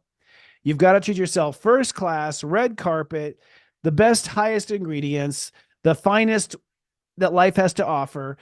This isn't so you can compare to other people. No, this is your private way of responding to yourself. First class response to self. Put yourself out of coach and into first class. We're not saying you're better than anyone. We're saying you're going to treat yourself better than anyone treats you. There's a difference here, okay? I'm not saying stomp on the small guy. On the contrary, but treating yourself like $1 million is going to bring you into an influential position where you can help the world also raise their own vibration. So you must be the forerunner of ascension. You must ascend on your own. Okay, and carry yourself to this new frequency. And you cannot wait for the world to applaud or affirm. You're going to be the forerunner. You're going to be the cheese that stands alone. You're going to be the one that has to do it on your own. All right, so it's now time to raise the vibration in how you treat yourself. The full moon in Leo says you must now, in your mirage, have a loving mirage to yourself. You must, a lot of Aquariuses have a very contrary, kind of cold, kind of like just, cut off the limb and put on a tourniquet. Like, you can be a little harsh on yourself in the way you treat yourself or your approach to yourself. I don't know if it's a tough love thing, but soft love is where it needs to be for Aquariuses. Aquariuses will grow and it'll never get to your head. Not in a million years. I mean, I've never met an arrogant Aquarius, honestly. I know they exist. I've met narcissist Aquariuses. That's a little different, but never an arrogant one. You're all pretty humble. So I'm not really worried about it going to your head. Maybe we'll see. But right now you need soft love. You need cuddles. You need lots of sugar. Okay. Now, where you have to be careful is your fears. Don't let fear or karma or the past, fear, karma, or the past, get in the way and serve as an excuse of power for power's sake. How you've been treated in the past, how you were treated as a child, none of it is relevant anymore. It's all moot. None of it is relevant. None of it. It was just your start of your story. It's just your backstory. So don't let your mind and ego, for the purpose of trying to keep the past from repeating, that is your excuse to have power for power's sake. Oh, I'm just going to have power for power's sake because I don't want to be treated that way again. You just got suckered into power for power's sake. So you can't use the past, your karma, or your fears to navigate this. And this comes out especially with what you say. So in communication, this is the slippery slope. When you're trying to show a person that you know better or that you're above, staying humble in your communication. This is when you're talking to someone, when someone mishears you, when someone responds to a post. This is the fly trap. This is the Venus fly trap that can grab you and keep you stuck in the old era. So be very careful. And if someone doesn't agree with you, they're not meant to follow you. They're not meant to be in your circle. It's that simple. You're not going to enlighten the whole earth. You're going to have your own personal party going on, your own party train. And it will be your own party train as well. And then lastly, but never leastly, the Pisces, our dream weavers. Pisces, you must now be a good friend to yourself when it comes to faith. You must have natural faith in yourself, default faith. Okay. So give yourself faithful credit. Be faithful to yourself. Raise the vibration of your faith. Come out of your fear. Pisces must be fearless. Get over your fear of the dark. Get over your fear of emptiness. Get over your fear of being alone. Get over it, because fear is going to be what keeps Pisces in the gutter. Fear and fear alone. Okay. So raise your vibration around fear and default to faith. Give God the benefit of the doubt. Again, you can't let your past rule your present. What's happened in the past was the old era. None of it applies to the future because you said so. Now, the full moon in Leo says you must love your body. So it's very important that Pisces love their body. Good food, high vibrational foods, no processed foods, no chemicals, no substances. You have to love your body and have a loving attitude about your body. I don't care what you look like. When you look in the mirror, love yourself, love your expression, raise the love in the moment. Pisces must be walking candlesticks of love, just shining love bright into the darkness. So you must, and that starts with your relationship to your body. So a stress-free environment, a stress-free body is important with this full moon. Now, where you could go wrong is in social relationships or social reputation. Mercury and Mars might be triggering you to get into a fight on social media, to speak out to a friend that you're pissed at. It's going to be through your friendships, your social alliances, your public alliances, your public persona on social media. This is where you can get stuck into power or for power's sake. I'll show you I'm right, you're wrong. I'm better, you're less. Or I'm as good as you. Let me prove myself to you. That sort of social reaching is going to be what makes you sink really fast. And this is particularly around money. So money is going to be a huge trigger. Don't get caught up trying to prove your worth right now. If a job's not going to pay you, let go of the job. If someone's not going to respect what you're worth, let go of that relationship. Don't get pulled into the old density because someone's not paying you what you're worth, or because someone's not giving the credit you deserve in public. Walk away from that fight. Focus on faith in yourself. Focus on a stress-free body. That's my advice to the Pisces Dreamweavers. All right, friends. That was fun. We went a little over tonight, but like I said, I went really deep on these, and I'm very grateful that my guest has been so patient. I would say keep streaming, my friends. We have a fabulous Astro Mingle here coming up. We're going to talk about Feng Shui with a Feng Shui Master. Keep streaming. I'll be back in about 4 minutes. This Zodiac weather is from Saturday, January 20th to Friday, January 26th, 2024. Looking ahead at your weekend forecast, it may be a psychedelic weekend as the Sun and Pluto both cross together into the sign of Aquarius. Let's drill down. On Saturday, it's sunny and elevating. Step 29 Capricorn rules the day, but it quickly moves into Step 0 Aquarius.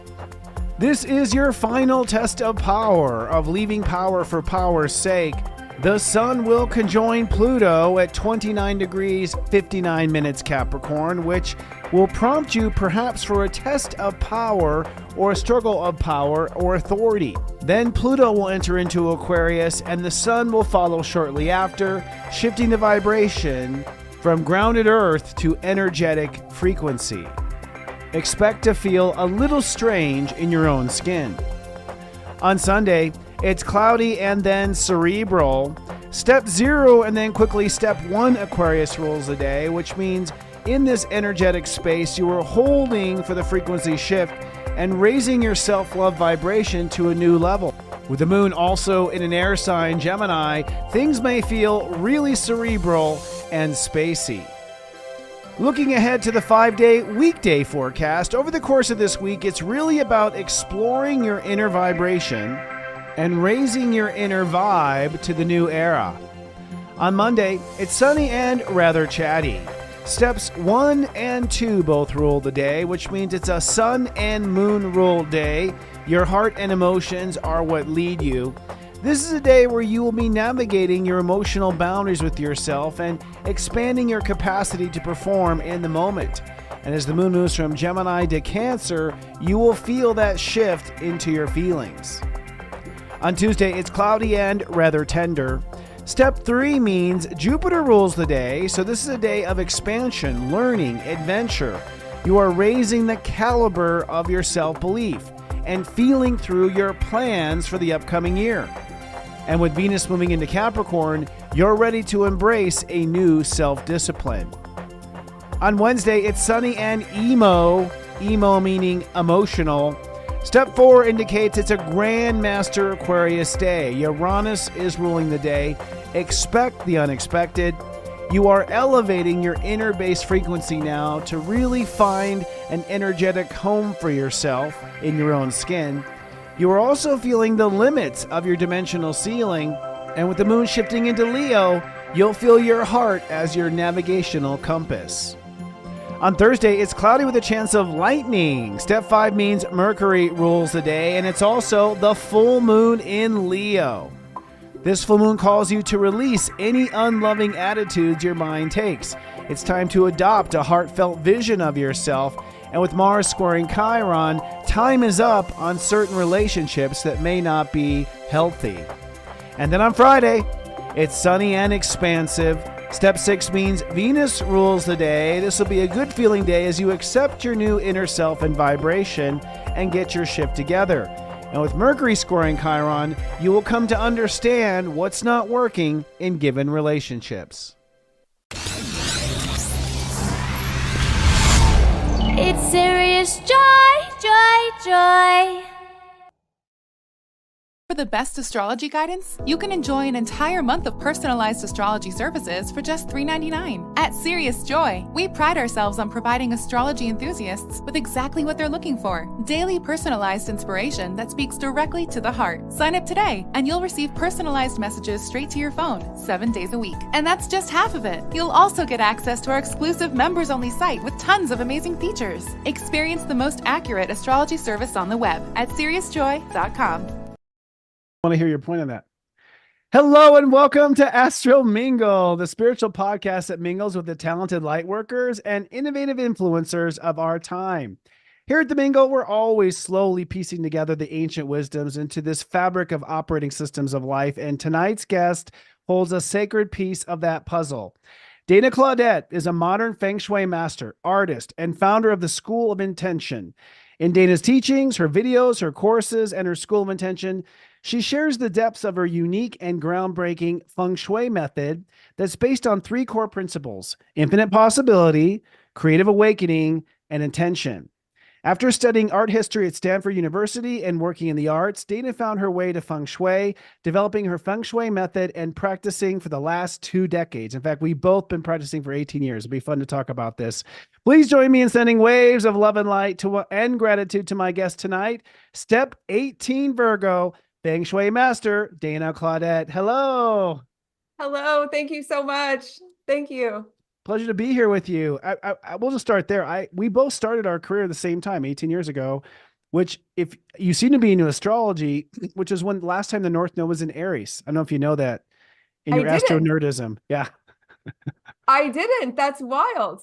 It is. So in essence, you could say this would be our second round, I guess, in our career and our intentions. Like we're at the next level. Do you feel that in your work? It certainly looks like you're moving to another level. Definitely. It feels like also the world's moved to another level where people are more open to these ideas. And I mean, especially astrology. I don't know a single person who doesn't at least know their sun sign and their rising. Whereas before it was like, what?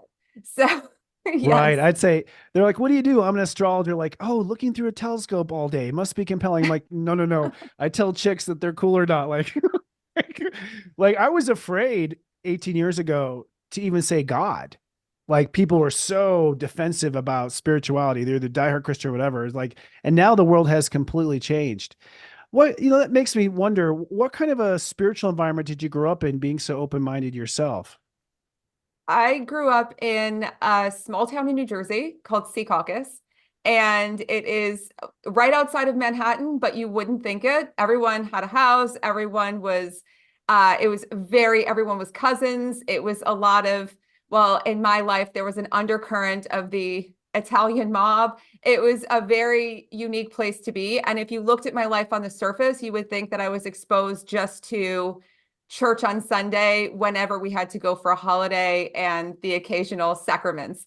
But there was none of that. However, my mom had tarot card readers over. My uncle was a yoga teacher. There were these glimmers of things that would happen. But it was when I was 12, I went to visit my dad in California. He had moved to San Diego, and it was a revelation. I learned about veganism. I learned about astrology. I learned about crystals. I learned about, most importantly, creative visualization and the power of your mind. My dad got really into, he was part of that early 80s wave of self-help. He was just all in.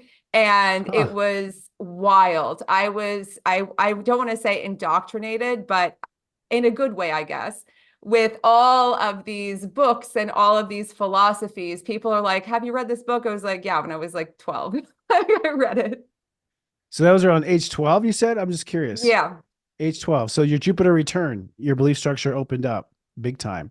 Interesting. And you then went on to study in Stanford University in art history. You tell a story about how you tried to present a thesis on male supermodels. Yeah. Was that just because the research is hot, or was that just fascinating? How did art history, transform into feng shui for you? Like, how did that serve as a backbone? Well, I think that story, that idea it really tells how I viewed art history. When you look at art history, a lot of people think it's looking at paintings and memorizing dates and knowing what artist made what. But really, art history, when you're really in it, and some of my professors knew these artists that they were talking about in modern art. It was like their era. And so it was like living history. And there was a sense of so much important social commentary, things that were happening in the world. There was a real undercurrent, and that's what art really is. It's telling a story through visuals, and that's what your home is, telling a story through all of this visual and energetic imprints. And art is the same. It's a visual, energetic imprint. And at its best, whether it's a famous artist, not a famous artist, at its best, great art communicates. You look at it and you go, wow, I can't stop looking at that. I want that. I want to have that energy around me. And that was what fascinated me. And that's how I petitioned Stanford to do that male model thing. There was a wild influx at the time of male supermodels. And I would spend all my summers back in New Jersey, going to New York City. A lot of my friends were in that male model community and model community. And I was like, something's happening that's different. And I want to study it. And everyone was like, Dana, nice try. Like, you're trying to get Stanford to fund your like social life. I was like, no, there's something happening. I had a thesis like this long. And while I didn't get that done, I did really learn so much from the entire experience. And I was always looking for a place to bring that. And it's when I found this work and actually created this work that I had a place to bring all of this information and all of this synthesis, which is so exciting. That is exciting. And yes, there was a male model explosion, like with Calvin Klein and Abercrombie, and like suddenly shirtless men on billboards all the time, versus like when we grew up in the 70s, it was like Marlboro Man with a cigarette, like was sort of the advertisement. You never saw a shirtless guy ever in the 70s. I mean, unless it was like a beach volleyball dude. So yeah, very interesting. And art history does give you so much understanding of culture, where people are. I see that also in astrology, where it can show you reflection of, it's a better recording of the thoughts and ideas and attitudes of people than even some of the literature sometimes. So how did you get into actual feng shui itself? Did you end up, was it a deep dive on your own to learn? Were you influenced by someone you respected? How did it shift from art history to feng shui? When I was 19, I was interning at MTV News, if you remember early Oh my MTV God. News. Wow. And I was transcribing interviews. And I saw an interview with Rick Rubin that I had to transcribe. So I had to like type out every word. And it was a VHS tape. So I had to stop it and keep rewinding it. Yes. And there was a whole part where he mentions there was all this B-roll of his house talking about feng shui. And I was like, what is that? And so I was like, this man's a genius. Obviously, now we all celebrate him as this creative genius as well. He's really made the rounds with his new brilliant book, but he's always been a genius. And he's talking about this. And I was like, if he does this, I need to know what it is. And so that's when I first started looking and seeing, and I could only glean bits from books and things. Everything was so confusing, so overwhelming. It was not very accessible, and there was no real internet at that time. There was nothing Right. where you could go and search and look.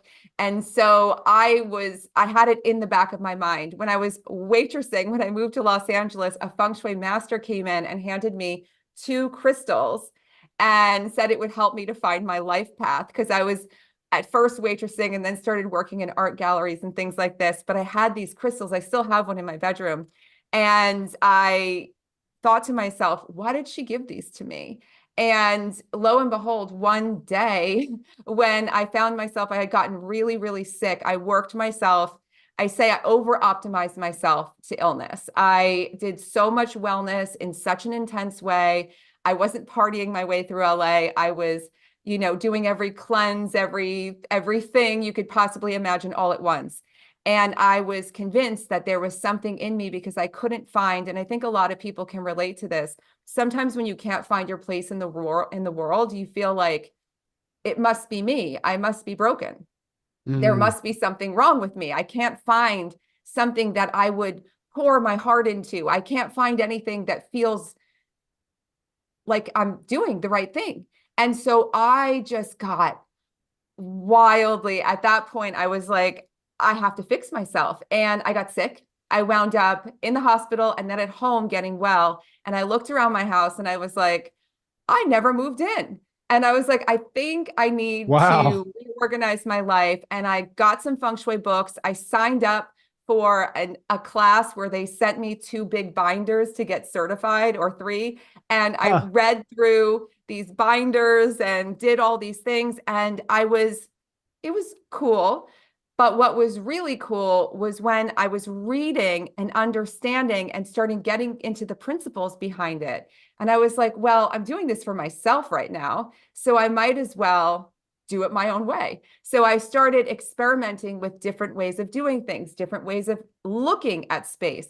And my whole life turned around. It was the wildest thing I'd ever experienced. I went from like the lowest of the low to the highest I'd ever been in my life, like so quickly. Within the course of a year, every aspect of my life had changed. And it was in that process that I started, it was soon after that I started a Tumblr where I was just sharing things on early Tumblr. It was like 2006, 2007. Everything was just so new, the online space. It was like the Wild West. And so I would share all these ideas. I'd open it up and I'd say, if anyone wants a free consultation in LA, I'd go to their house. I would just do it. And I experimented like this for years. And at the same time, I was building this huge audience. So I kind of did it in reverse. Sometimes people are a professional and then they go to build an audience. I was building an audience while I was developing a method. And then it all kind of came together. It was wild. Building an audience online? Were you Yeah. online early? Really? So how long ago were you online? 18 years ago? So 2006, 2006, 2005? 2007. Yeah. Yeah. Wow. That was when YouTube was created. Yeah, it was wild. I didn't do YouTube right away. I was a dedicated Tumblr for a long time. Right. I remember Tumblr in those days too. That's really fascinating. Did you find you had, I mean, Virgos, I think, are the embodiment of vibration anyways. Like, in astrology, Virgo is the net result of all the frequencies coming into solid form. I think they rule the body, they rule the embodiment of Christ consciousness. Did you find that you had a natural, once you got into the metaphysics of it, did you find you had a natural understanding that even in certain books or whatever you disagreed with? I had always a deep understanding of the principles. They always made the most sense to me. It was what I was missing. And if for everyone listening, like some of the core principles are being connected to nature, being connected to life, being connected to your environment. I extend it further, but this sense of connection is so key. And it was something I was missing, being in my head for so long, which I think a lot of us can relate to now. We're all information driven. And there were, other core principles like this harmony with nature, how important it was to be in balance, yin and yang. Like I had all or nothing, no yin and yang. It was like here or there. There was no in between. And really embracing a lot of those really fundamental core principles can change your life without changing your space. You'll naturally change your space because that's the stuff that is the magic. And that's throughout all of traditional Chinese medicine, a lot of Eastern philosophies, a lot of philosophies all around the world that are wisdom. Do you feel like you might have had a past life in an Asian culture or had practices in a past life? I don't know if I practiced this in a past life, but I am a Buddhist who practiced a form of Japanese Buddhism for the last 22 years, 23 Oh, years. And okay. so That's a hint. there's something there. Yeah, that's also suspicious, you know. Yeah. So you've been off on your own direction. So you mentioned some of the principles already. I'm curious on the fundaments of feng shui. One you said is connectedness, the yin yang energy. Is that's male, feminine, if I'm not Yeah. mistaken, Like the as far as polarities, dark, light, Hmm. the sense of, and the beauty of yin and yang is that there's darkness in light and there's light in darkness. And so there's a sense of not being so harsh and rigid and polarized. There's a Okay. sense of not being so judgmental. It's almost like seeing the silver lining in everything, seeing the opportunity in everything. The way I approach feng shui is that your clutter, your things you need to change in your space, even if you don't like where you're living, that presents you with the biggest opportunity to grow. And that's part of that light in the dark and dark in the light. If you look at the yin yang symbol, if you were to look it up, there's a little dot of white inside the black side, and there's a little dot of black inside the white Yes. side. And that's what that is.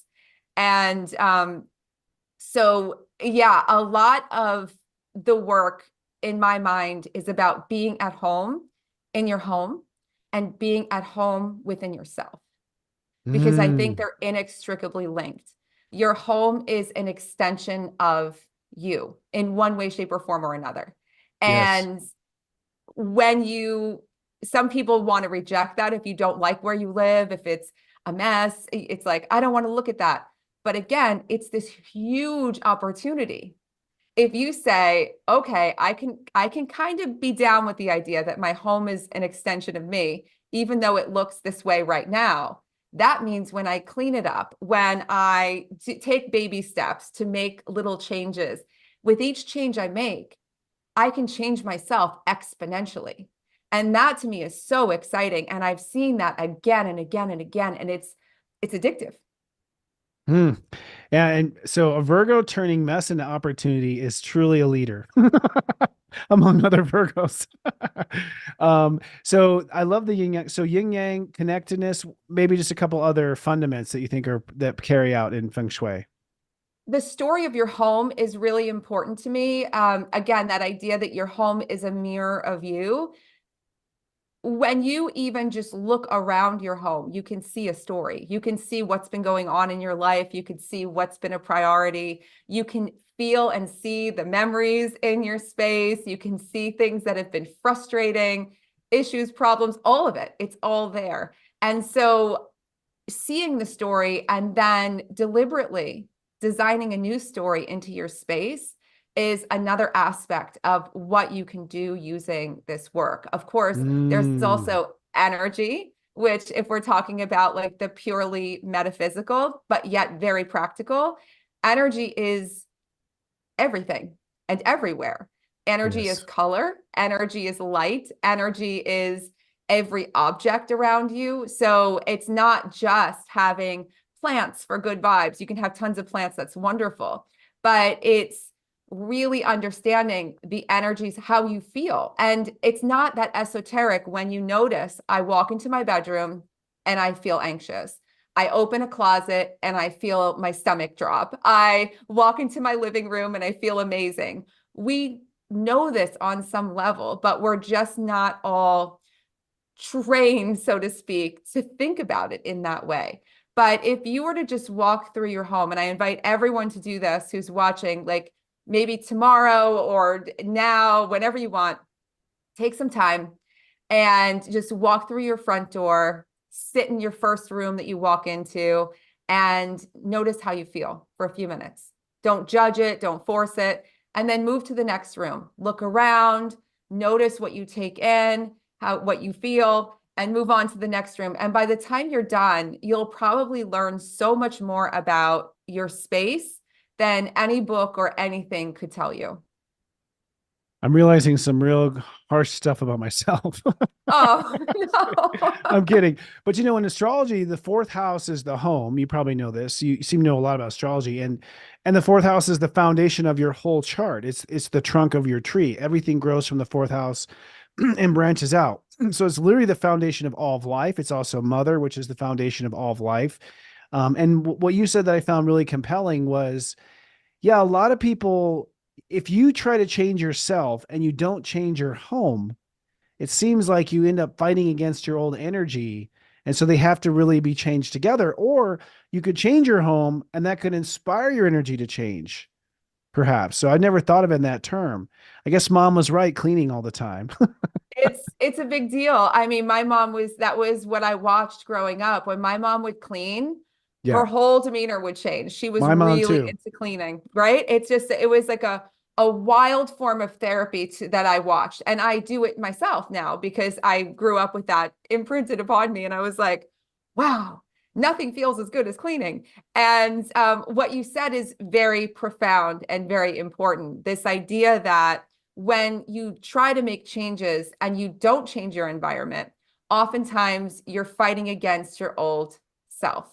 Yes. Or things are harder than they need to be. And I've been on this sort of crusade because home is left, space, environment is left out of the equation. We talk about all this stuff to do with health, all this stuff to do with wellness, all this stuff to do with mind and body and spirit even. But space is like the forgotten about, jumped over, skipped over piece. But Yeah. usually it's the missing piece. So many people come to me after doing so much personal growth work, and they're like, this is what I didn't have. This is what didn't change. And that's why I feel like I want everyone to know at least you have the power in you to change your environment without knowing any special rules or any special things. And just knowing the power of your environment alone will change how you look at everything. It's so true. And thinking back, my mom was a clean freak, and we'd come home from school and she had rearranged the furniture, and I'll be like, uh-oh, like, something's about to happen.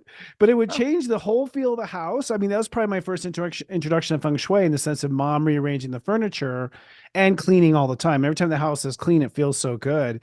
Even when you're on vacation and the maid has come, it's like, there's this feeling of it's so good, even if you don't do the work. So I definitely see that. Um, Energetically, I've been told that feng shui means wind, water, which is only two of the five elements in Chinese. How does wind, water speak to the power of feng shui? I think it's that sense of being in harmony with nature. With the The flows. flow. It's all like the flowing wind, the flowing water, and the balance in that flow. I mean, and it's also interesting because the elements are so powerful, and also in excess can be so destructive. Like water Mm, is life-giving. We need it. If we didn't have water, we couldn't live. But water can also be like torrential rain and, hurricanes and all sorts of floods and things like this.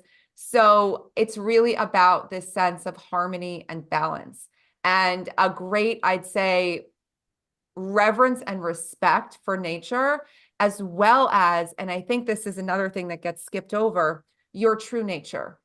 And oh, that's a one's big true piece. nature. Yeah, one's true nature. I think that's a big piece that gets also skipped over very often when we talk about connecting to nature, connecting to nature. I'm like, your true nature as well, because that's, again, all the people who are looking for, a lot of people come to me because they want more manifesting power. Feng Shui is always Hmm. looked at this practice of manifesting, and it is, Hmm. because when you change your space, you materially change the flow in your life, which brings you all kinds of great things. But what's, I think, most important is having that grounding in all of these principles, staying balanced, and your true nature is everything. being yourself. And that's why I'm so, I'd say, rebellious against strict rules. A lot of people encounter feng shui and they just throw their hands up because all this is bad luck and good luck. And that's not my culture. That's not how I was raised. I wasn't raised with those ideas, and I can't just wholeheartedly take on ideas that are going to limit my life and that something's bad or something's this. But I can tell you, in the last 2 decades of working with this work, all these things that I was told are so bad are not. The only thing that's bad in your home, that's bad luck or bad, is if you have a structural issue that's going to harm you. You know, if there's something in your home, a ceiling falling in, a door lock that doesn't work, that's a problem. You know, anything structural is, we'll say it's bad. Like, that is what it is. But everything else is, as I said, it's an opportunity you can optimize. But just because you face in a certain compass direction, or you have a certain whatever it is that, you know, the day is wrong for doing whatever you're doing, I just can't ascribe to those types of things. I really believe we're all wildly creative geniuses, really. And we need to really honor and respect who we are and know that we're unlimited, including in how you set up your space. So when it comes to the mysticism and art of feng shui, do you feel like in the very beginning it was super strict like that because human beings weren't really self-actualized and taking power onto themselves? Like, even with ancient Buddhism, is very strict. I'm also a Buddhist. Very strict. But it seems like the modern Buddhist is a lot more casual, you know, kind of thing. Do you feel like it's become more casual because people, is it that the art itself is growing, or is it that people are growing into the art? I think if we go back, from what I could glean from history, and there's not a heck of a lot written about this that's easy to find, Sure. but from what I could understand, at least from speaking to my acupuncturist, who's also a professor of traditional Chinese medicine, and other people who've been studying for way longer than I have, that feng shui and even all of these healing arts were developed for survival. They weren't really developed with all of these, well, especially feng shui, because that's the one that's got really a lot of rules put in, but those are really cultural more than they are about the practice itself. The practice was really quite simple in its origins, from everything I could understand. The yin and yang, being connected to nature, understanding where you could best place your house so that you could survive a storm or an attack, where you could hide things so that they were the safest. Like, this is what people were thinking about. Like, for instance, sorry about this. No, go for it. There's something in feng shui where your bathroom is considered to be this bad thing. This is in the traditional various feng shui practices, where the bathroom is a bad thing, especially if the bathroom's in the middle of a house. And, you know, when I think about that, if I were in ancient China years ago and I had a modern bathroom in my house, I wouldn't care if it was in my bedroom. Like, that didn't even exist. Like, it's the most amazing thing. The idea that anything is, all of these ideas, I feel, were cultural. And if that's your culture and how you were raised, I respect that. And I am not trying to co-opt that by any means. Right. But I can't share that. It's not mine to share. And I don't believe in those things. A lot of people will leave me messages or send me comments and say, you're not supposed to have a mirror facing your bed. And I say, why? My life is amazing and my mirror faces my bed. That doesn't make any sense. And it's because they've heard that this, and it's all these things have been added in. There were no mirrors facing beds in ancient China. There were no, you know, It's kind of like how I think about Mercury retrograde and how people say, oh, your technology is going to break down. I was like, there was no technology a million years ago. Right. Did my horse and wagon break down? Like, yeah. Right. Yeah. And so, you know, why pin it on that? What if it's just about communicating better? What if it's just about being more conscientious and more clear? Why do we have to say, beware, your computer's going to crash and this is going to fall apart? No one had a computer.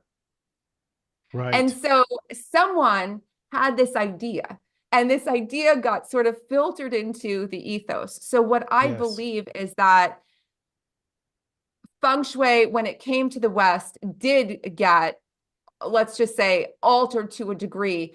But and there are schools that teach more Western forms of Feng Shui. But what I've done is go back to the core principles and Right. then create a workable way of bringing them to life that is accessible and that people can do. And so I don't want to say that I've messed with the canon of Feng Shui. And I am not sort of taking on people's culture as my own or cultural beliefs. I really respect what everyone believes and everyone thinks, but I can't, in good conscience, tell people this is bad or this is bad luck. I've had people come to me and say, I was told I have to put like a red blanket over this door because this is gonna, make me sick. And I was like, do you believe that? Right. And it's when you hear it from an expert, you do, because Right. that's what you paid for. It's like going to a terrible psychic reading where someone tells you something awful and all your friends are like, "Oh, come on. Like, you don't believe that, do you? Like that's ridiculous. It's just some, whatever." And it's in your head, in the back of your mind. Fear was triggered and that's all you needed. And I don't do any of that. I find a couple of great points there. You made many great points, but one, yes, I think survival does make a big difference on interpretation because, a hole in the ground that you went to the bathroom in is probably a health hazard. So, sort of maybe baked in to keep you from dying of disease. I know like trichinosis in pork is probably why the Jewish faith said pork was evil. So people dying of trichinosis, like they saw people die after eating pork. So a lot of these older systems do, I think you're right. They baked in survival into it. And now that we're in a period of thrival, and it's interesting how America does Americanize these different things if you stay to the fundaments of it. And you're right, there weren't mirrors across the bed or on your ceiling back then. So how would that unfold? That's fascinating. In regard to color, now color is seems like color is a huge part of feng shui. Is the color having to do with the vibration of the color itself and what the vibration brings, or is the color more around the psychology of the color? Because I know, for instance, in Asian cultures that red is good luck. But in Western cultures, red is blood. It can be murder. It can be stop, not go for it. How does color play into feng shui? So I find it's so personal. So when I teach feng shui, I teach people three different systems. There's like traditional feng shui colors that are aligned with the elements. So there's colors that align with elements, and the elements have all these properties and principles. And so that's one way to look at color. That can be very interesting when you're working to balance with someone.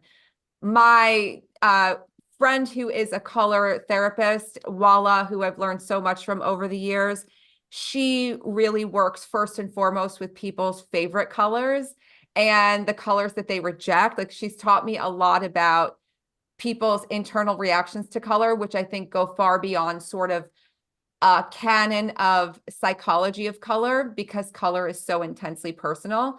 Some of us see color in different ways. Some of us react to color because we have associations with it. There are certain shades of yellow that remind me of the bedroom that I had when I was growing up, that I tried to rip the wallpaper down because I hated the yellow so much. I was feeling that And just now. yeah, and you could never understand that from a color philosophy standpoint. But then there is really interesting color psychology. One of my favorite color psychology bits is the color Baker Miller pink. I don't know if you've heard of it. It's often called drunk tank pink. And Mm. it's a very specific color of pink. You can look it up. For people I've had students who use this with their clients and with their family members who have ADHD. I have had people use it for calming anxiety, and it's been studied to actually calm people. So there are some prisons that apparently have these pink cells Mm. that they put aggressive prisoners in to calm them down. It has a psychological effect. I've heard, and I don't know if this is true, that people have painted the opposing team's locker rooms during games in this pink to kind of make them go off their game and like lower their levels of aggression. I don't know if Wow. that's true, but it certainly would be an interesting way to play dirty. But there are ways that color does absolutely affect us physiologically. And that's a really interesting one. There are more colors like that. Color therapy in general is so exciting because it's the fastest way to make an energetic shift. It's Mhm. one of the people when they're going through a whole list of ways that you can support your wellness and your mood and everything else. Because usually when we wear color, it's so close to us, first of all, but also the color itself just really works quickly. It's a big dose of energy. So I like people to, no matter what we're working with in terms of balance we're creating or intentions that they have, I always go and make sure that people have some of their favorite colors around them, even if it's a tiny bit, a coffee mug, something that they can see every day to get that real hit of connection. It's funny how favorite colors work that way. I mean, my inner child's like, yay. And it's also Yeah. funny to see how architects like growing up, like the 50s, they had like hot pink bathrooms. And then like in the 70s, there was like a lot of olive green shag carpeting and like browns. What do you think about today's modern? I mean, I don't know if you've gone house hunting or looked around, but like everything is gray. Every kitchen, every wall, like it's all gray, white, and black. Basically, the new housing that's out. I mean, I'm sure I'm being overly simplified, but what is your response to gray? I think that people are looking for a neutral that isn't brown. I think Okay. that it seems more sophisticated. Gray is definitively it's a metal color, so it gives people a sense of more focus and sophistication. But again, too much of anything and you get the opposite. So you take too many vitamins and you can not feel great. Too much of anything like a gray, and suddenly everything goes gray. And when you think about the implications even of that word, your mood goes gray, like it's like gray skies. And so I like to really mix it up a bit. I think when generic housing, well, like mass produced housing's being made, and Yeah. when a lot of housing flips are being done, it's a safe color because it again, it presents as sophisticated and it allows people to have more of a clear mind to make decisions like, what would I put here? What would I put there? But it really is, it's like all white. There was a time where it was like everything was all white in homes, and it was like really white. And I was like, wow, this is so overwhelming. Like I feel like I need to get out of here. It's just too much. So luckily when you get a home, if you buy a home, you can paint it. And that's always an option. But Right. if you, there are so many ways that you can, even if you can't paint, that you could change color in your space. Even putting up, I always tell people just check out even just a wall with temporary wallpaper that you can peel right off the wall. If you're renting, can be a game changer to bring more color into your space. When you do things to your walls, I find like the walls and like rugs on the floor, they just have such an impact because they're so in our faces. You Yeah. don't always look at the sofa, but you always look at the wall. And so, yeah, I would suggest playing around with ways to bring in more color. I love color. You mentioned on your website energy clearing as a potential topic for private consultations, that people need help with energy clearing. Um, Especially in today's electromagnetic world, all these EMG, electromagnetic pulses and stuff. How does energy clearing fit into your work? Oh yeah, you're wearing something to clear right now. Yeah, Is it I'm is there a always, huge clearing that happens more than even to this day, especially? I am very interested. I should say, it's a word that has two connotations, but I'm very obsessed, I think in a good way right now, with everything that's happening with, as you said, EMF, 5G, all of seeing the technology that's coming out. Like, I don't know if you've seen the glasses that people can wear with Bluetooth right up against their head, like with a Yeah. camera in it. And, just the idea of people wearing virtual reality headsets and having all of that right in your, basically in your brain. Yeah. Just so much close contact EMF. And even if it's not, let's just say, even if it doesn't have any impacts on you physically, let's just put that out there because I'm not here to spread fear. Yeah. It definitely has an impact on your personal energy field. And Hmm. what I've felt, what I feel personally, and I see is that it can really, we all have an aura. We all shine. We all have an aura. And when you are around a lot, like a bombardment of EMF, I notice the difference when I'm out somewhere where there's not a lot of EMF and then I'm back in the middle of Los Angeles. I have to suddenly be surrounded by, I think there's 40 different things in my house to harmonize my space in different ways. Everything is covered. I have cell phone cases. I have extra things on my cell phone cases. I wear pendants because I see my auric field becomes more permeable. And so we have this saying, you need stronger boundaries. And it really does impact the boundaries you have in life. You start picking up more of other people's energies. You start taking on information really personally. I believe we become more permeable and Hmm. in a way that isn't like positive, like love and joy type connection permeable, but Right. like we become more permeable. Yeah. And so for me, strengthening, having practices to strengthen your energy is top tier, most important thing beyond like strengthen your home energy, strengthen your own energy. And again, your home is an extension of you. So as you do things for your home, you're strengthening your own energy. But you can start with simple things like if you can crack open a window for a few minutes a day, and intentionally send out the energy you don't want and bring in the energy that you do, that's energy clearing. It's not Yes. all fancy. I have a video going up on my YouTube probably tomorrow all about space clearing from the grocery store. There are so many things that you can do that are easy. They're not, there are wonderful tools all over the place.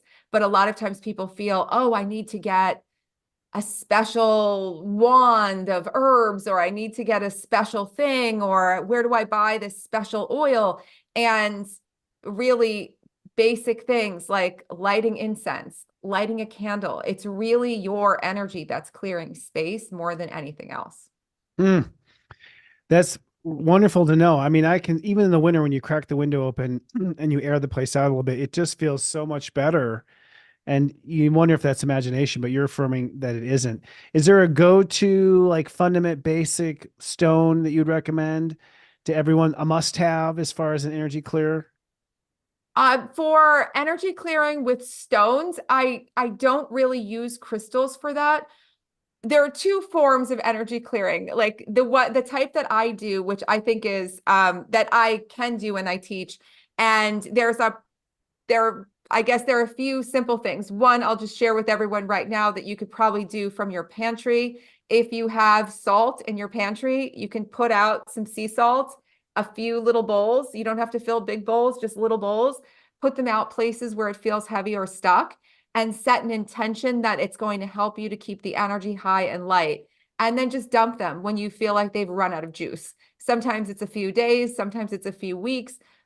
Just put the salt in the trash and take it out. Then there's energy clearing, we'll say on a more metaphysical level. Hmm. I live in a place where there are a lot of haunted houses. A Huh. lot of my clients have paranormal activity, things flying around their house, all kinds of stuff. I mean, stuff that's undeniable. I had a client who had his oven would turn on, which is very Whoa, scary that's from, that's pretty yeah, it was frightening. very scary. Very scary. Some old lady ghost baking a cake or something. Yeah, it was really, really something. And he also had a cell phone he used to jam it in between his bed and his mattress because if he didn't, in the middle of the night, it would fly and bang on a wall. And Wow. it was funny because sometimes how people ask me, they're like, do you believe in ghosts? And I was like, why? Do you think you have them? And 9 times out of 10 people do that have these things happening. Yeah. And it's not just in LA, but there's energy everywhere. And Yeah. sometimes there's energy in the land or in the space that's, I say, beyond my expertise. So my sister, who's a numerologist, and also she's a very, very next level energy clearing practitioner. She works with all these people to do a real powerful, gets rid of ghosts, clears the land, gets rid of all sorts of things that could be floating around. But on a basic level, doing these things for yourself, house cleaning is energy clearing. So you can really start to get in touch with this. And then there's always another level to learn. There's always more to try. I'm experimenting every day. In my school, we experiment together. I believe we're just kind of breaking ground on what is going to be like new practices to come.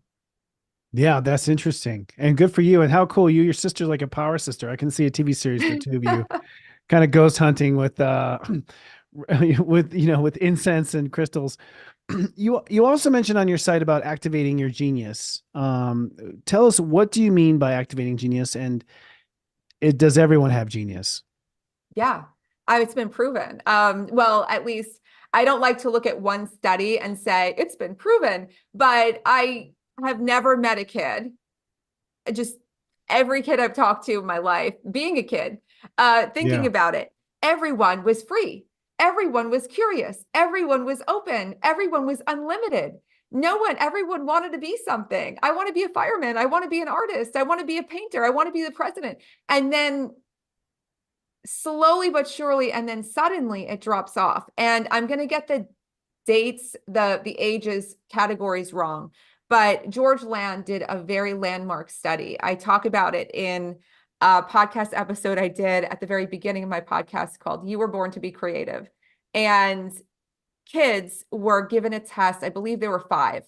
And all the kids, I think, or 98% of them scored in the genius level. And this was a test that NASA would give to people to find the most creative minds, to find the most innovative, like the geniuses that they wanted on their team. And these kids, little kids, all scored the genius level for the most part.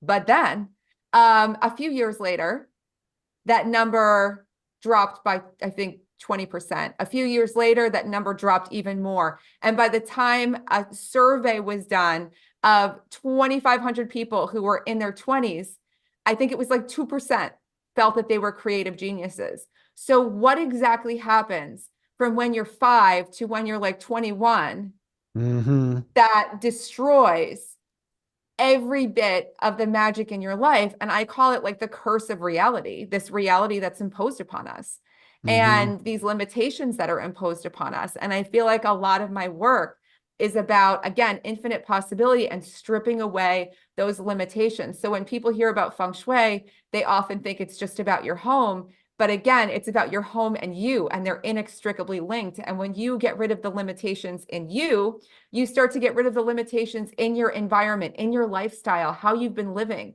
It's really powerful.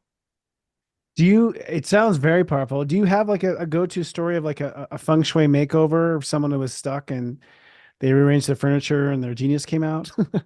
There's a really put you on the spot.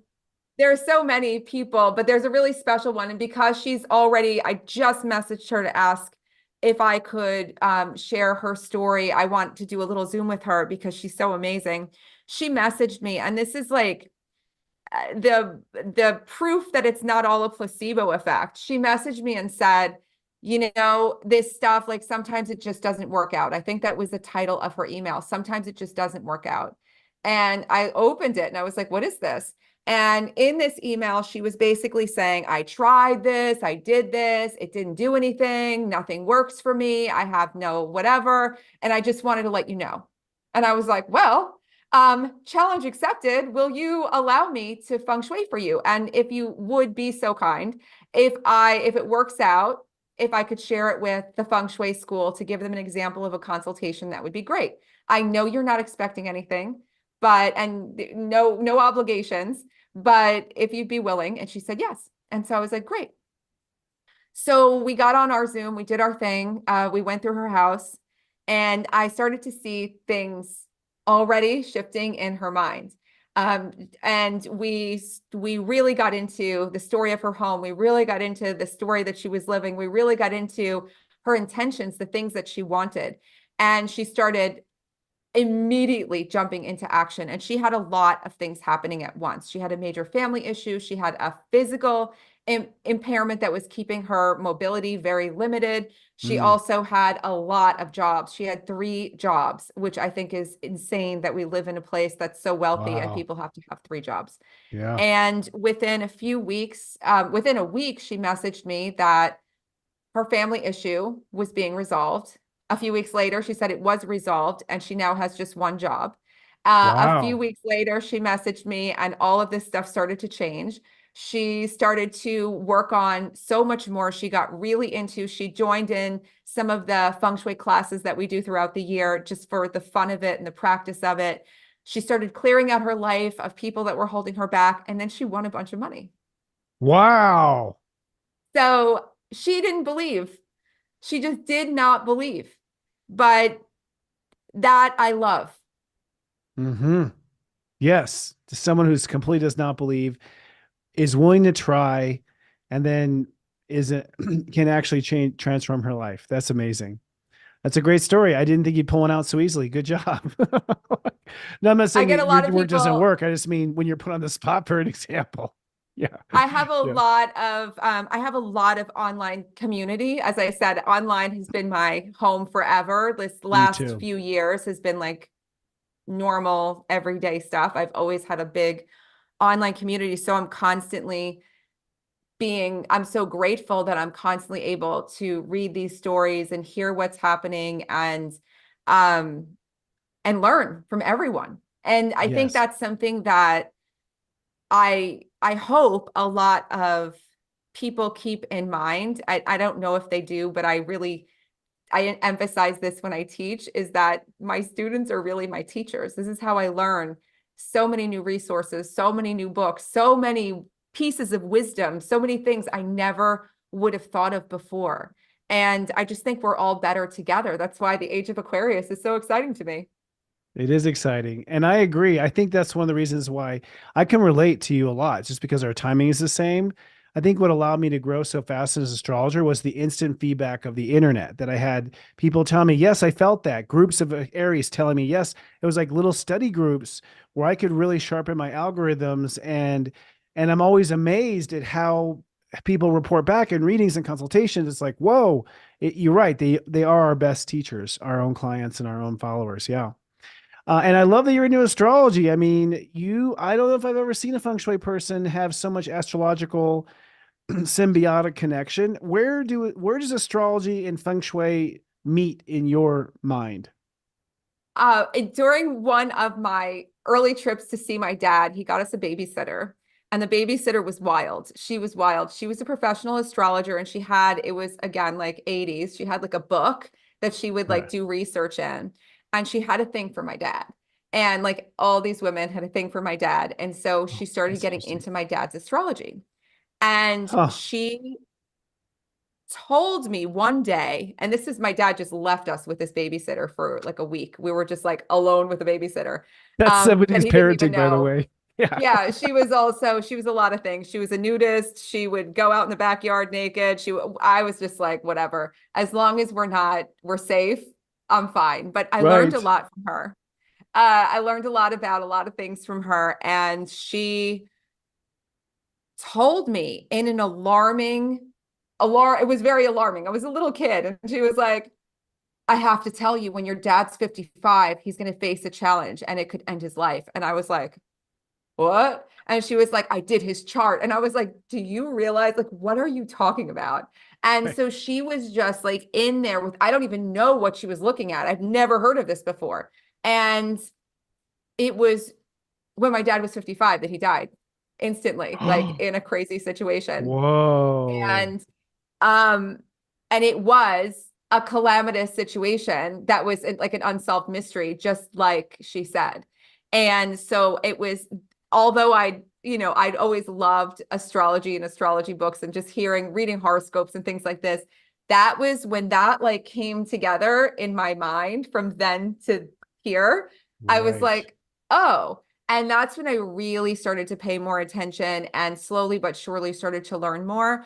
I would never call myself an astrologer. I really believe, and I've been talking to people about this, the culture of kind of learning something in a month and then being it's fine. You could be a professional at a certain level, I suppose, but I feel like astrologers have such a depth of knowledge, such a wealth of knowledge, and there's so much complexity to it, so much art to it, and science to it, that I would never call myself an astrologer. However, I see a lot in the patterns and the cycles, and even just having the marker for an intentional perspective of the new moon, full moon, and, you know, back to the new moon gives you this sense of it's time to release things. It's time to set intentions. Those are basic things that I think are phenomenal, but following along with the patterns of astrology, not necessarily even the predictive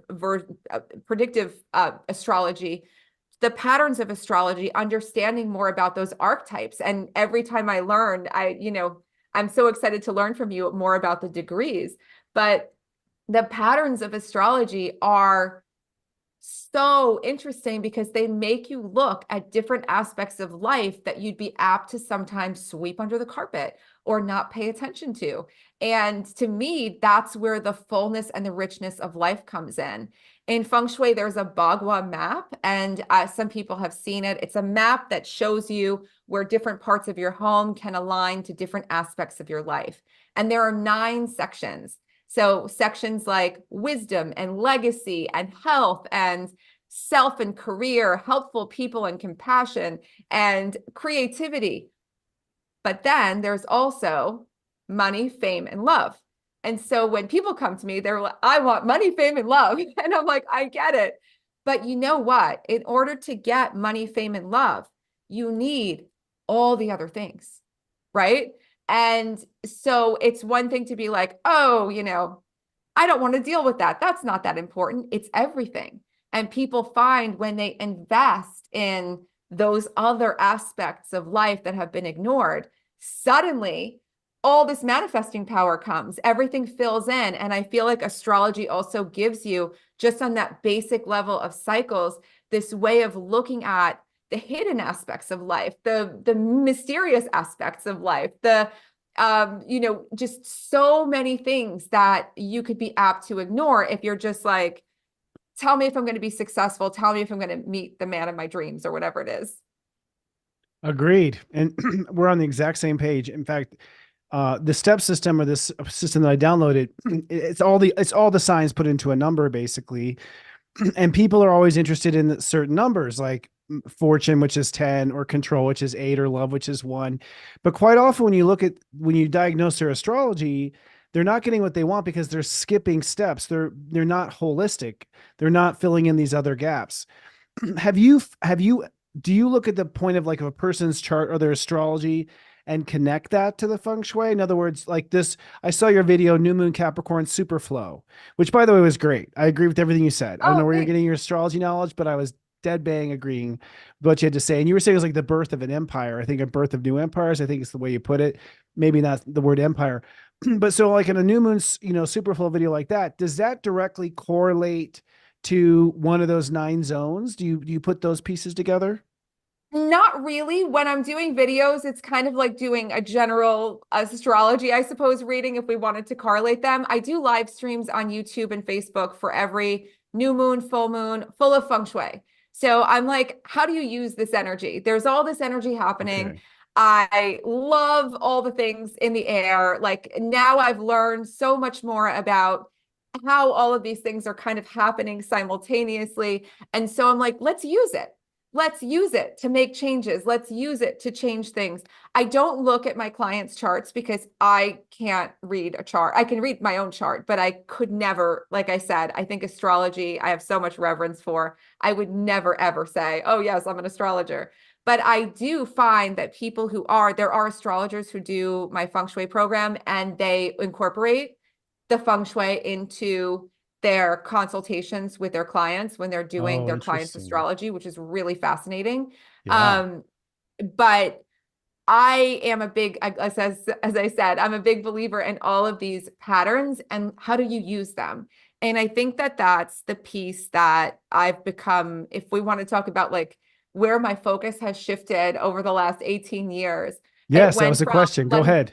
let me give you knowledge, let me give you knowledge, let me give you data.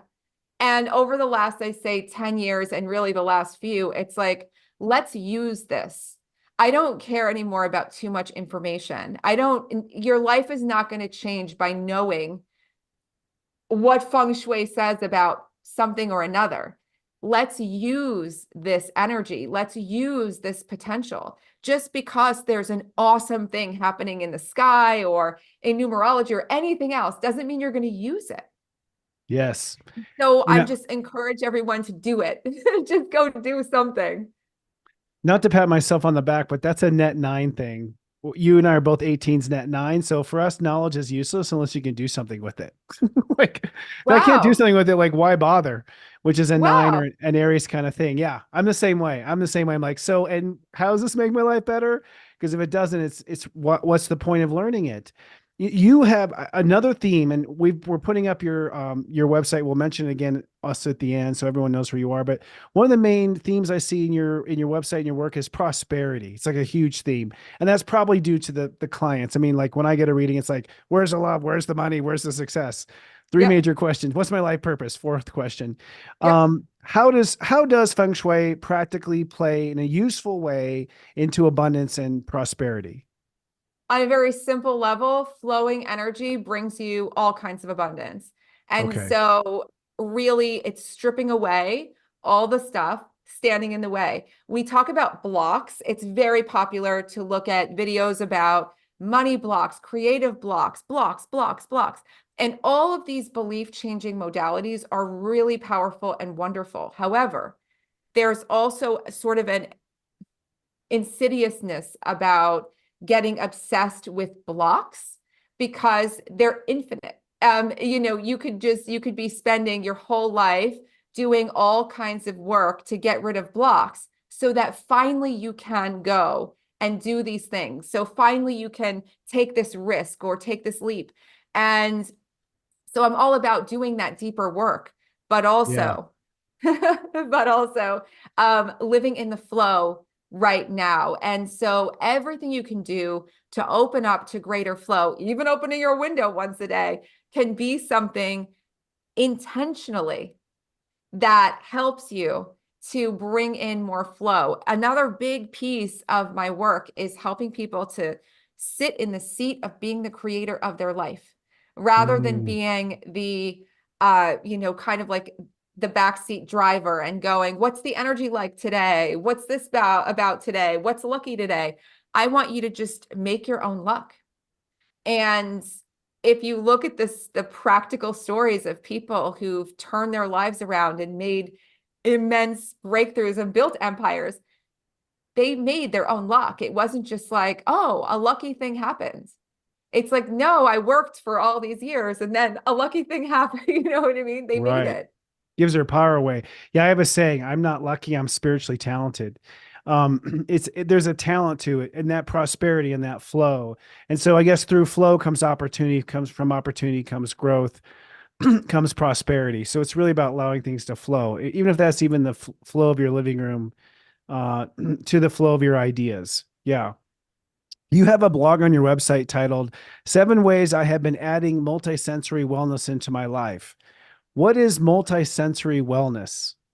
It's all the things. I think, we live in such a rich world of our senses.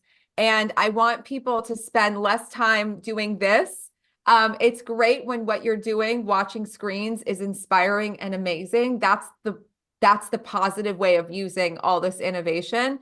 But then I'm guilty of, and I'm sure everyone else is, of scrolling and doing all these other things that take us into our head, out of our bodies, not grounded. And so multisensory wellness is a way to get locked into the present moment. Scent, burning a candle can Yeah, help you I've to I have get like 4 burning locked right now. into Yeah. the present moment. Yeah. It's very powerful, attractive thing to do. Same thing with having aromatherapy, diffusing, wearing aromatherapy. That could be one form of multisensory wellness. You also have sound. So it could be the sound of a fountain. It could be the sound of music playing. It doesn't have to be spiritual music. It can be any music that you love. But having sound can be either a deterrent or it can be a harmonizer. Same thing with every one of your senses. Touch. What do you feel? What textures are around you? That makes a difference. The temperature makes a difference. So we have all of these different ways that we can work with our senses to be more present in the moment. And to me, that's a tenet of balance and wellness. It has been for me. It's been a critical aspect for me because all of you who think a lot, if you're overthinkers, bringing more sensory richness into your space, texture, art, color, all of those things that you're really attracted to that keep you in the moment makes a huge difference. Yeah, I mean, you're preaching the choir. I'm a Taurus. We're very sensual. And, Oh yeah. I mean, girlfriends are like, will you just come to bed? I'm like, let's light this candle. We need incense. We need like I'm running around. We need to set the mood. Like to me, it's all about those sensory. And I just do that naturally. It just feels good. But I had never really realized the spiritual benefit of it. To me, I just thought I was being indulgent. You mentioned that, well, 2024 is an 8 year. You mentioned your sister's a numerologist, which is cool that you all are in these metaphysical arts together in the family. What does an 8 year mean for Feng Shui? To me, it's this very cool, tangible, hold it in your hand kind of a year. It's a year to like, I don't want anyone to think it's just like, oh, I'm going to win the lottery this year. Yeah, you might. Absolutely. Put it out there if you want it. But it's a year of really getting things done, seeing the manifestations of things. To me, it's a year of real, vibrant action and this sense of infinity, like leaning into what that means. So if there have been limitations, things that have come up, sometimes you don't realize how much certain ideas or things have held you back until you go, how do you feel about the infinite possibilities in the moment? And you're like, well, there's still all these problems here and there's problems there. And it's like, that's not infinite possibilities. Infinite possibilities, really unburdening yourself of extra things that have held you back. And I really think in all ways with the 8 year and also with so many other things going on astrologically right now, it really feels like a time where it's you've got to say yes to the things that you want now. You've got to say yes to that stuff. Like it's supposed to feel different.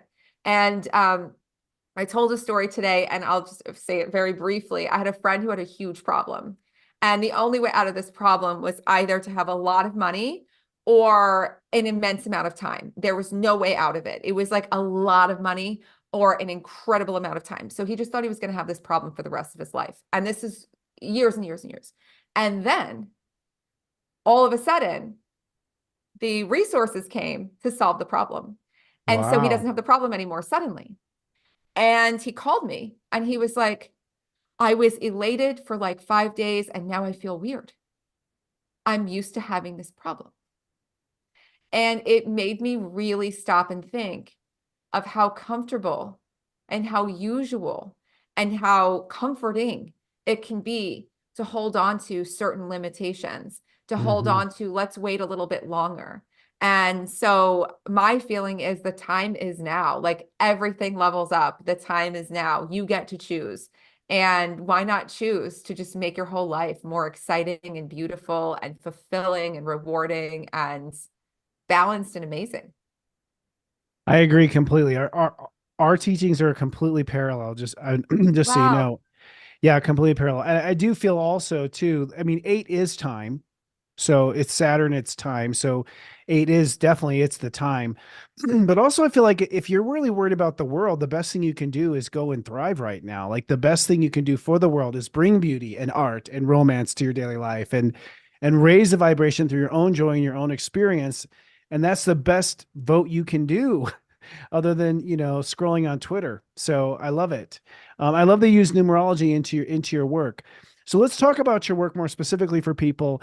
What is the Feng Shui School of Intention? What is this school that you've created? Is it for people who want to be Feng Shui masters like yourself? Is it for people who want to master Feng Shui? Is it both?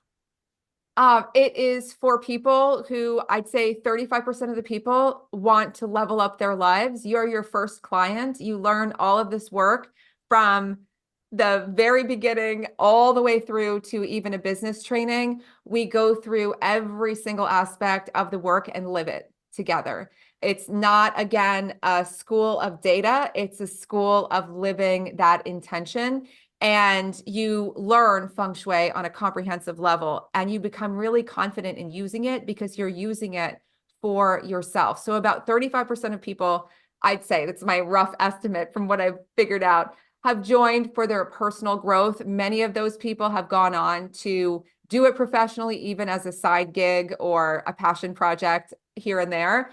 But a ton of people are coming to the school who are from many different forms, many different healing arts, real estate, interior design, and really interesting backgrounds, even business backgrounds, who realize that they need now the keys, that missing link. They need that missing link in their work. It's like a level up for coaches, so many health coaches, so many life coaches. Environment, as we talked about earlier, it's like you can't really fully change yourself if your environment is holding you back. So there are people in there to completely start Feng Shui, total Feng Shui businesses. A lot of people who are trained in other forms of Feng Shui who feel like they're not really thriving in their practice, who want to learn a way that they can. There's no harm you can do with this work. There's no bad, there's no wrong, there's no, you get this wrong and someone's going to have years of bad luck and bad health and a divorce and all this. There's none of that. We don't do negative. This work is from the very beginning of starting with connection and seeing that in a home, seeing that in your life, and working through infinite possibility and creative awakening and all of the Feng Shui tools that we talked about. You learn to do this, reorganizing the universe in your favor, reorganizing your home, reorganizing your life, and really designing your home as a vision board, like the one you want to live in. And so you start with yourself in the program, and then you learn to, along the way, bring it out to other people. And it's the most thrilling thing that I do. I never thought anything could be as good. And I've been leading groups and teaching thousands of people for years online. And this was just being able to just have colleagues, and maybe you feel the same. I work in such a unique way. And so I had no one to talk to.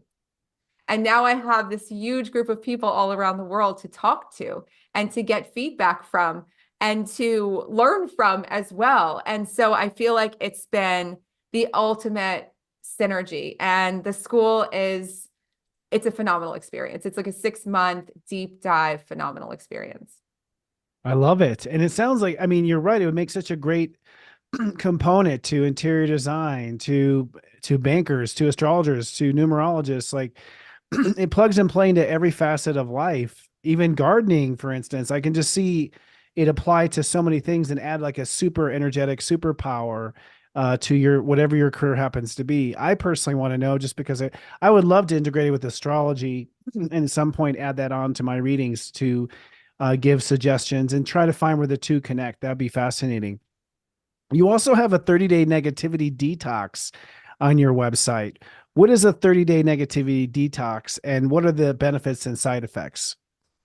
I like to have programs that are easy for people to join, super affordable, where they can get in and go through. Some people like to have a structured program to go through. Yes. And it's a small but mighty little program that helps you go through 30 days of a commitment to slowly but surely learn and use new tools and do some journaling. There's journaling prompts and exercises to do to start shedding some of that heaviness and immersing yourself in more joy.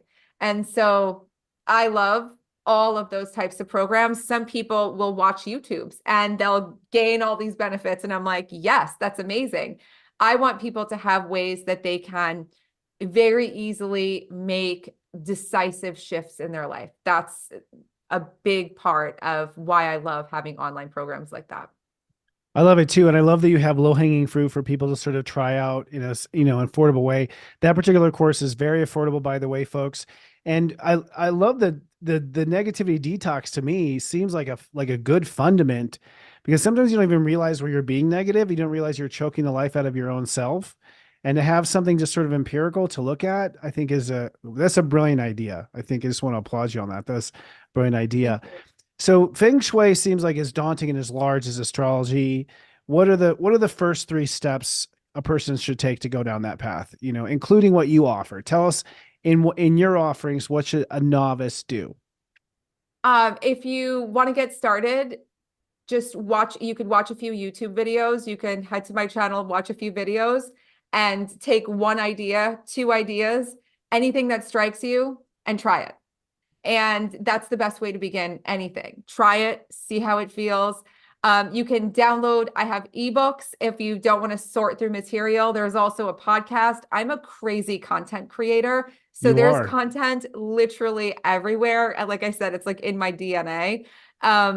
So you can go to the School of Intention podcast on Apple or Spotify or anywhere, and you can listen to a few episodes and do them. They're all actionable, and try it. And then you can sign up for the moon notes. That's my Feng Shui astrology weekly rituals that I send out. Nice. You could sign up for the moon notes on my website. That's a great way to get a bunch of ideas sent to you that you can scan through and go, I want to try that, and try it and see what happens. I love when people let me know feedback, whether it works or it doesn't work. Not everything is the best thing for everyone, but it's when you get into that groove and you start trying things, and even just committing right now to decluttering a little bit every day, or committing to doing something great for your space that makes you feel good, like lighting a candle every day or opening your windows for 5 minutes every day.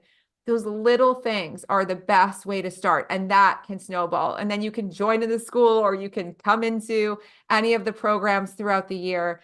The big thing is I want people to have lots of ways to find that alignment for themselves. And I want people in the work who get it and who do it. I'm not here to just like gather up a bunch of people just to have clients. I want people winning. Me too. I'm on your team. And I'm just going to say it here for people who listen. Her website is fengshuidana.com. And her YouTube channel is The Tao of Dana. And remember, Tao is spelled with the T-A-O for those who may not know. That's her YouTube channel. On a parting message here, do you have any advice for this year for people? You've kind of said it with the 8th question, but what is your perspective on this upcoming year? What do you recommend? Stay grounded, stay out of the noise. This is going to be a wild year of just on a practical level. Love everyone. I think that this year is definitely geared up to tear people in many different directions, many different pieces. Yeah. And I just keep remembering, I tell myself every day, power to the people, Pluto and Aquarius, power to the people. We're stronger together. Don't let anything divide you from other people. I love having friends who don't believe the things that I believe in terms of politics or lifestyle choices. I love having people all over the spectrum. I love sometimes I change my mind on things because I get their perspective. We learn from each other. We grow from each other. And, casting off all of that judgment, again, that 8 energy, casting off judgment, casting off like all those things like that's bad, that's wrong. Why? We're here to have this wonderful experience on this planet and learn as much as possible. Why not enjoy it more? And I feel like that's why I got so excited when 2024 was rolling around, because I was like, I feel like this is the year we're going to enjoy it more. I agree. That's certainly true for me. We'll have to stay in touch and compare notes. You are wonderful. Our audience has loved you. Do me a favor and please stay backstage so we can chat after the show real quick. I mean, Will go do. take a little break, but hang out. Like go to Thank use you the guys restroom. It'll so be much about for 5 being minutes, but here. and thank you. We Thank love to you. have you again, everyone. We have our website up. Thank you, Dana. We'll see you again soon. All right, awesome. That was great. Boy, I just want to do a shout out to Noelle, our casting director. Like, we have some amazing guests on Astro Mingle, do we not? People who are just in their element, doing their thing. And Dana is brilliant at what she does. I'm going to have to sign up for her course and learn some more myself. I'm really interested, and I agree with just about everything she had to say tonight. There was not one thing that I differed in opinion. So thank you, Dana, Claudat, for being a part of this. We appreciate you. Rolling with our ending here. First off, the countdown to 2024. I did a great job. I'm going to pat myself on the back. This is the best year I've ever had for Countdown because I finally got the formula. It's probably my 6th year of doing it, but it is a very succinct 3.5 hour presentation with actually a 3 hour presentation with an hour of questions. There's a slideshow that you get the copy PDF of, you get the AI notes PDF of, and you can view it for the rest of the year. It's available at senseiChristopher.com. I basically outline how to tackle and structure your year. I do agree with Dana. It's going to be a phenomenal year of change. We want to stay grounded. If you want all the secrets of success for this year, invest in yourself with Countdown. You will not regret it. And I think I would love to hear your comments. There's a whole commenting section under, so I am paying close attention. There's also a couple other products there. I'll just mention right now, there'll be another webinar called Trailblazing 2024 coming up in February. That's at senseiChristopher.com. And there's a special Diamond Egg Club, which is a high-end personal coaching program. Also, you can find out at senseiChristopher.com. We only have about 8 seats left in the Diamond Egg program. So if it resonates with you, if you're wanting personal mentoring for the next 6 months, that's also at senseiChristopher.com. But of course, I think the go-to for everyone is SeriousJoy.com, our personal Sensei service, life coaching based on your astrology, messages sent to your phone 7 to 10 times a day, just $3.99 to join for the first month. So give it a try. You can unsubscribe as soon as you start if you want the service to stop after 30 days. We built that in because people are subscription shy. We have a ton of stuff on our site, a lot of features. Joe Zammit is going to have a new full moon in Leo ceremony video going live here any moment. So if you want to do ceremony with us, we do have this wonderful artisan named Joe Zammit. She's in Australia. She does these great videos on how to create home sort of artifacts that serve as symbols of your intentions, and kind of speaking to Dana and coming to the multisensory awareness. That's kind of really what Joe is doing with these artifacts, is creating multisensory awareness and tying that into the ritual of spiritual intention. That video goes live. I think it's actually already live. It is already live for viewing right now. Just click Lunar Ceremonies off the main lobby. Speaking of lobby, how about Robbie? Our self-study hall last week was Saturn Returns. Robbie did a full-on lecture on Saturn Returns, whether you're Saturn return at age 30, age 60, or age 90. That is now live. Excuse me. We bring 3 subscribers in who show their story and their Saturns, and Robbie speaks to what's going on. This week, I'm bringing back the Golden Egg Project with yours truly. This is where we have 3 subscribers come on camera. They pitch their ideas for a Golden Egg project that they want to manifest. I look at their astrology. I life coach. I spirit coach. I practical coach as a businessman, and help them to launch their project. This is our most popular show. It will be live this week at 1 p.m. Eastern, 10 a.m. Pacific, and will remain on the site if you happen to not catch it live. This is a great practical guide to how to manifest. Another thing we have very in common with Dana. So that goes live this Wednesday, January 24th. Looking forward to that. I think we have our subscribers picked for that. Sharing is caring. The best thing you can do to help us out is just share your horoscope that comes out on Tuesdays. We always recut out the horoscopes and release them independently. Share your horoscope with a friend or family member who is sort of into this.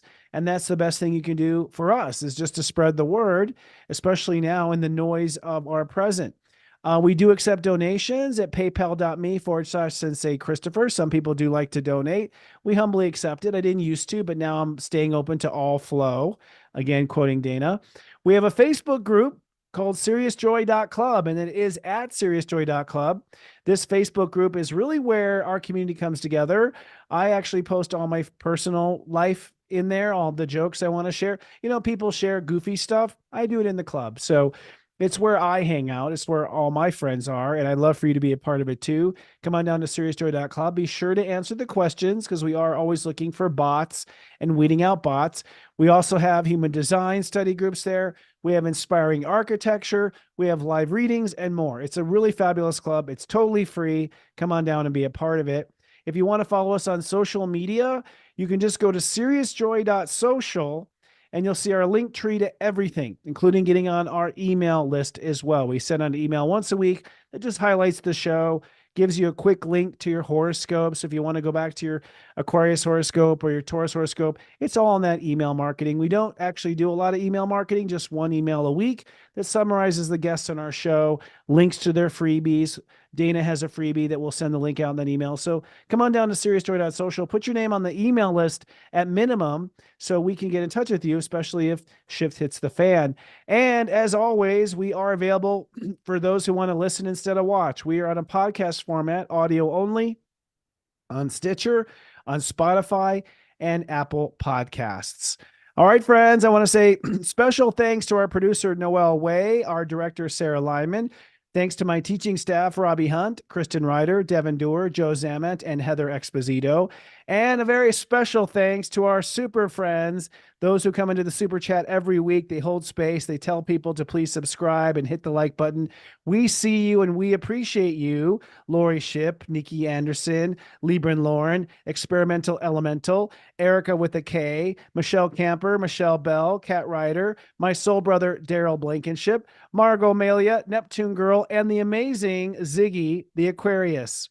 All right, friends, that's all we have for this week. I hope you have a fabulous week in the new era.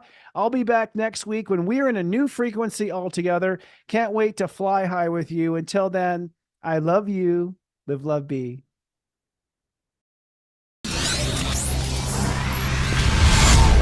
It's serious joy, joy, joy.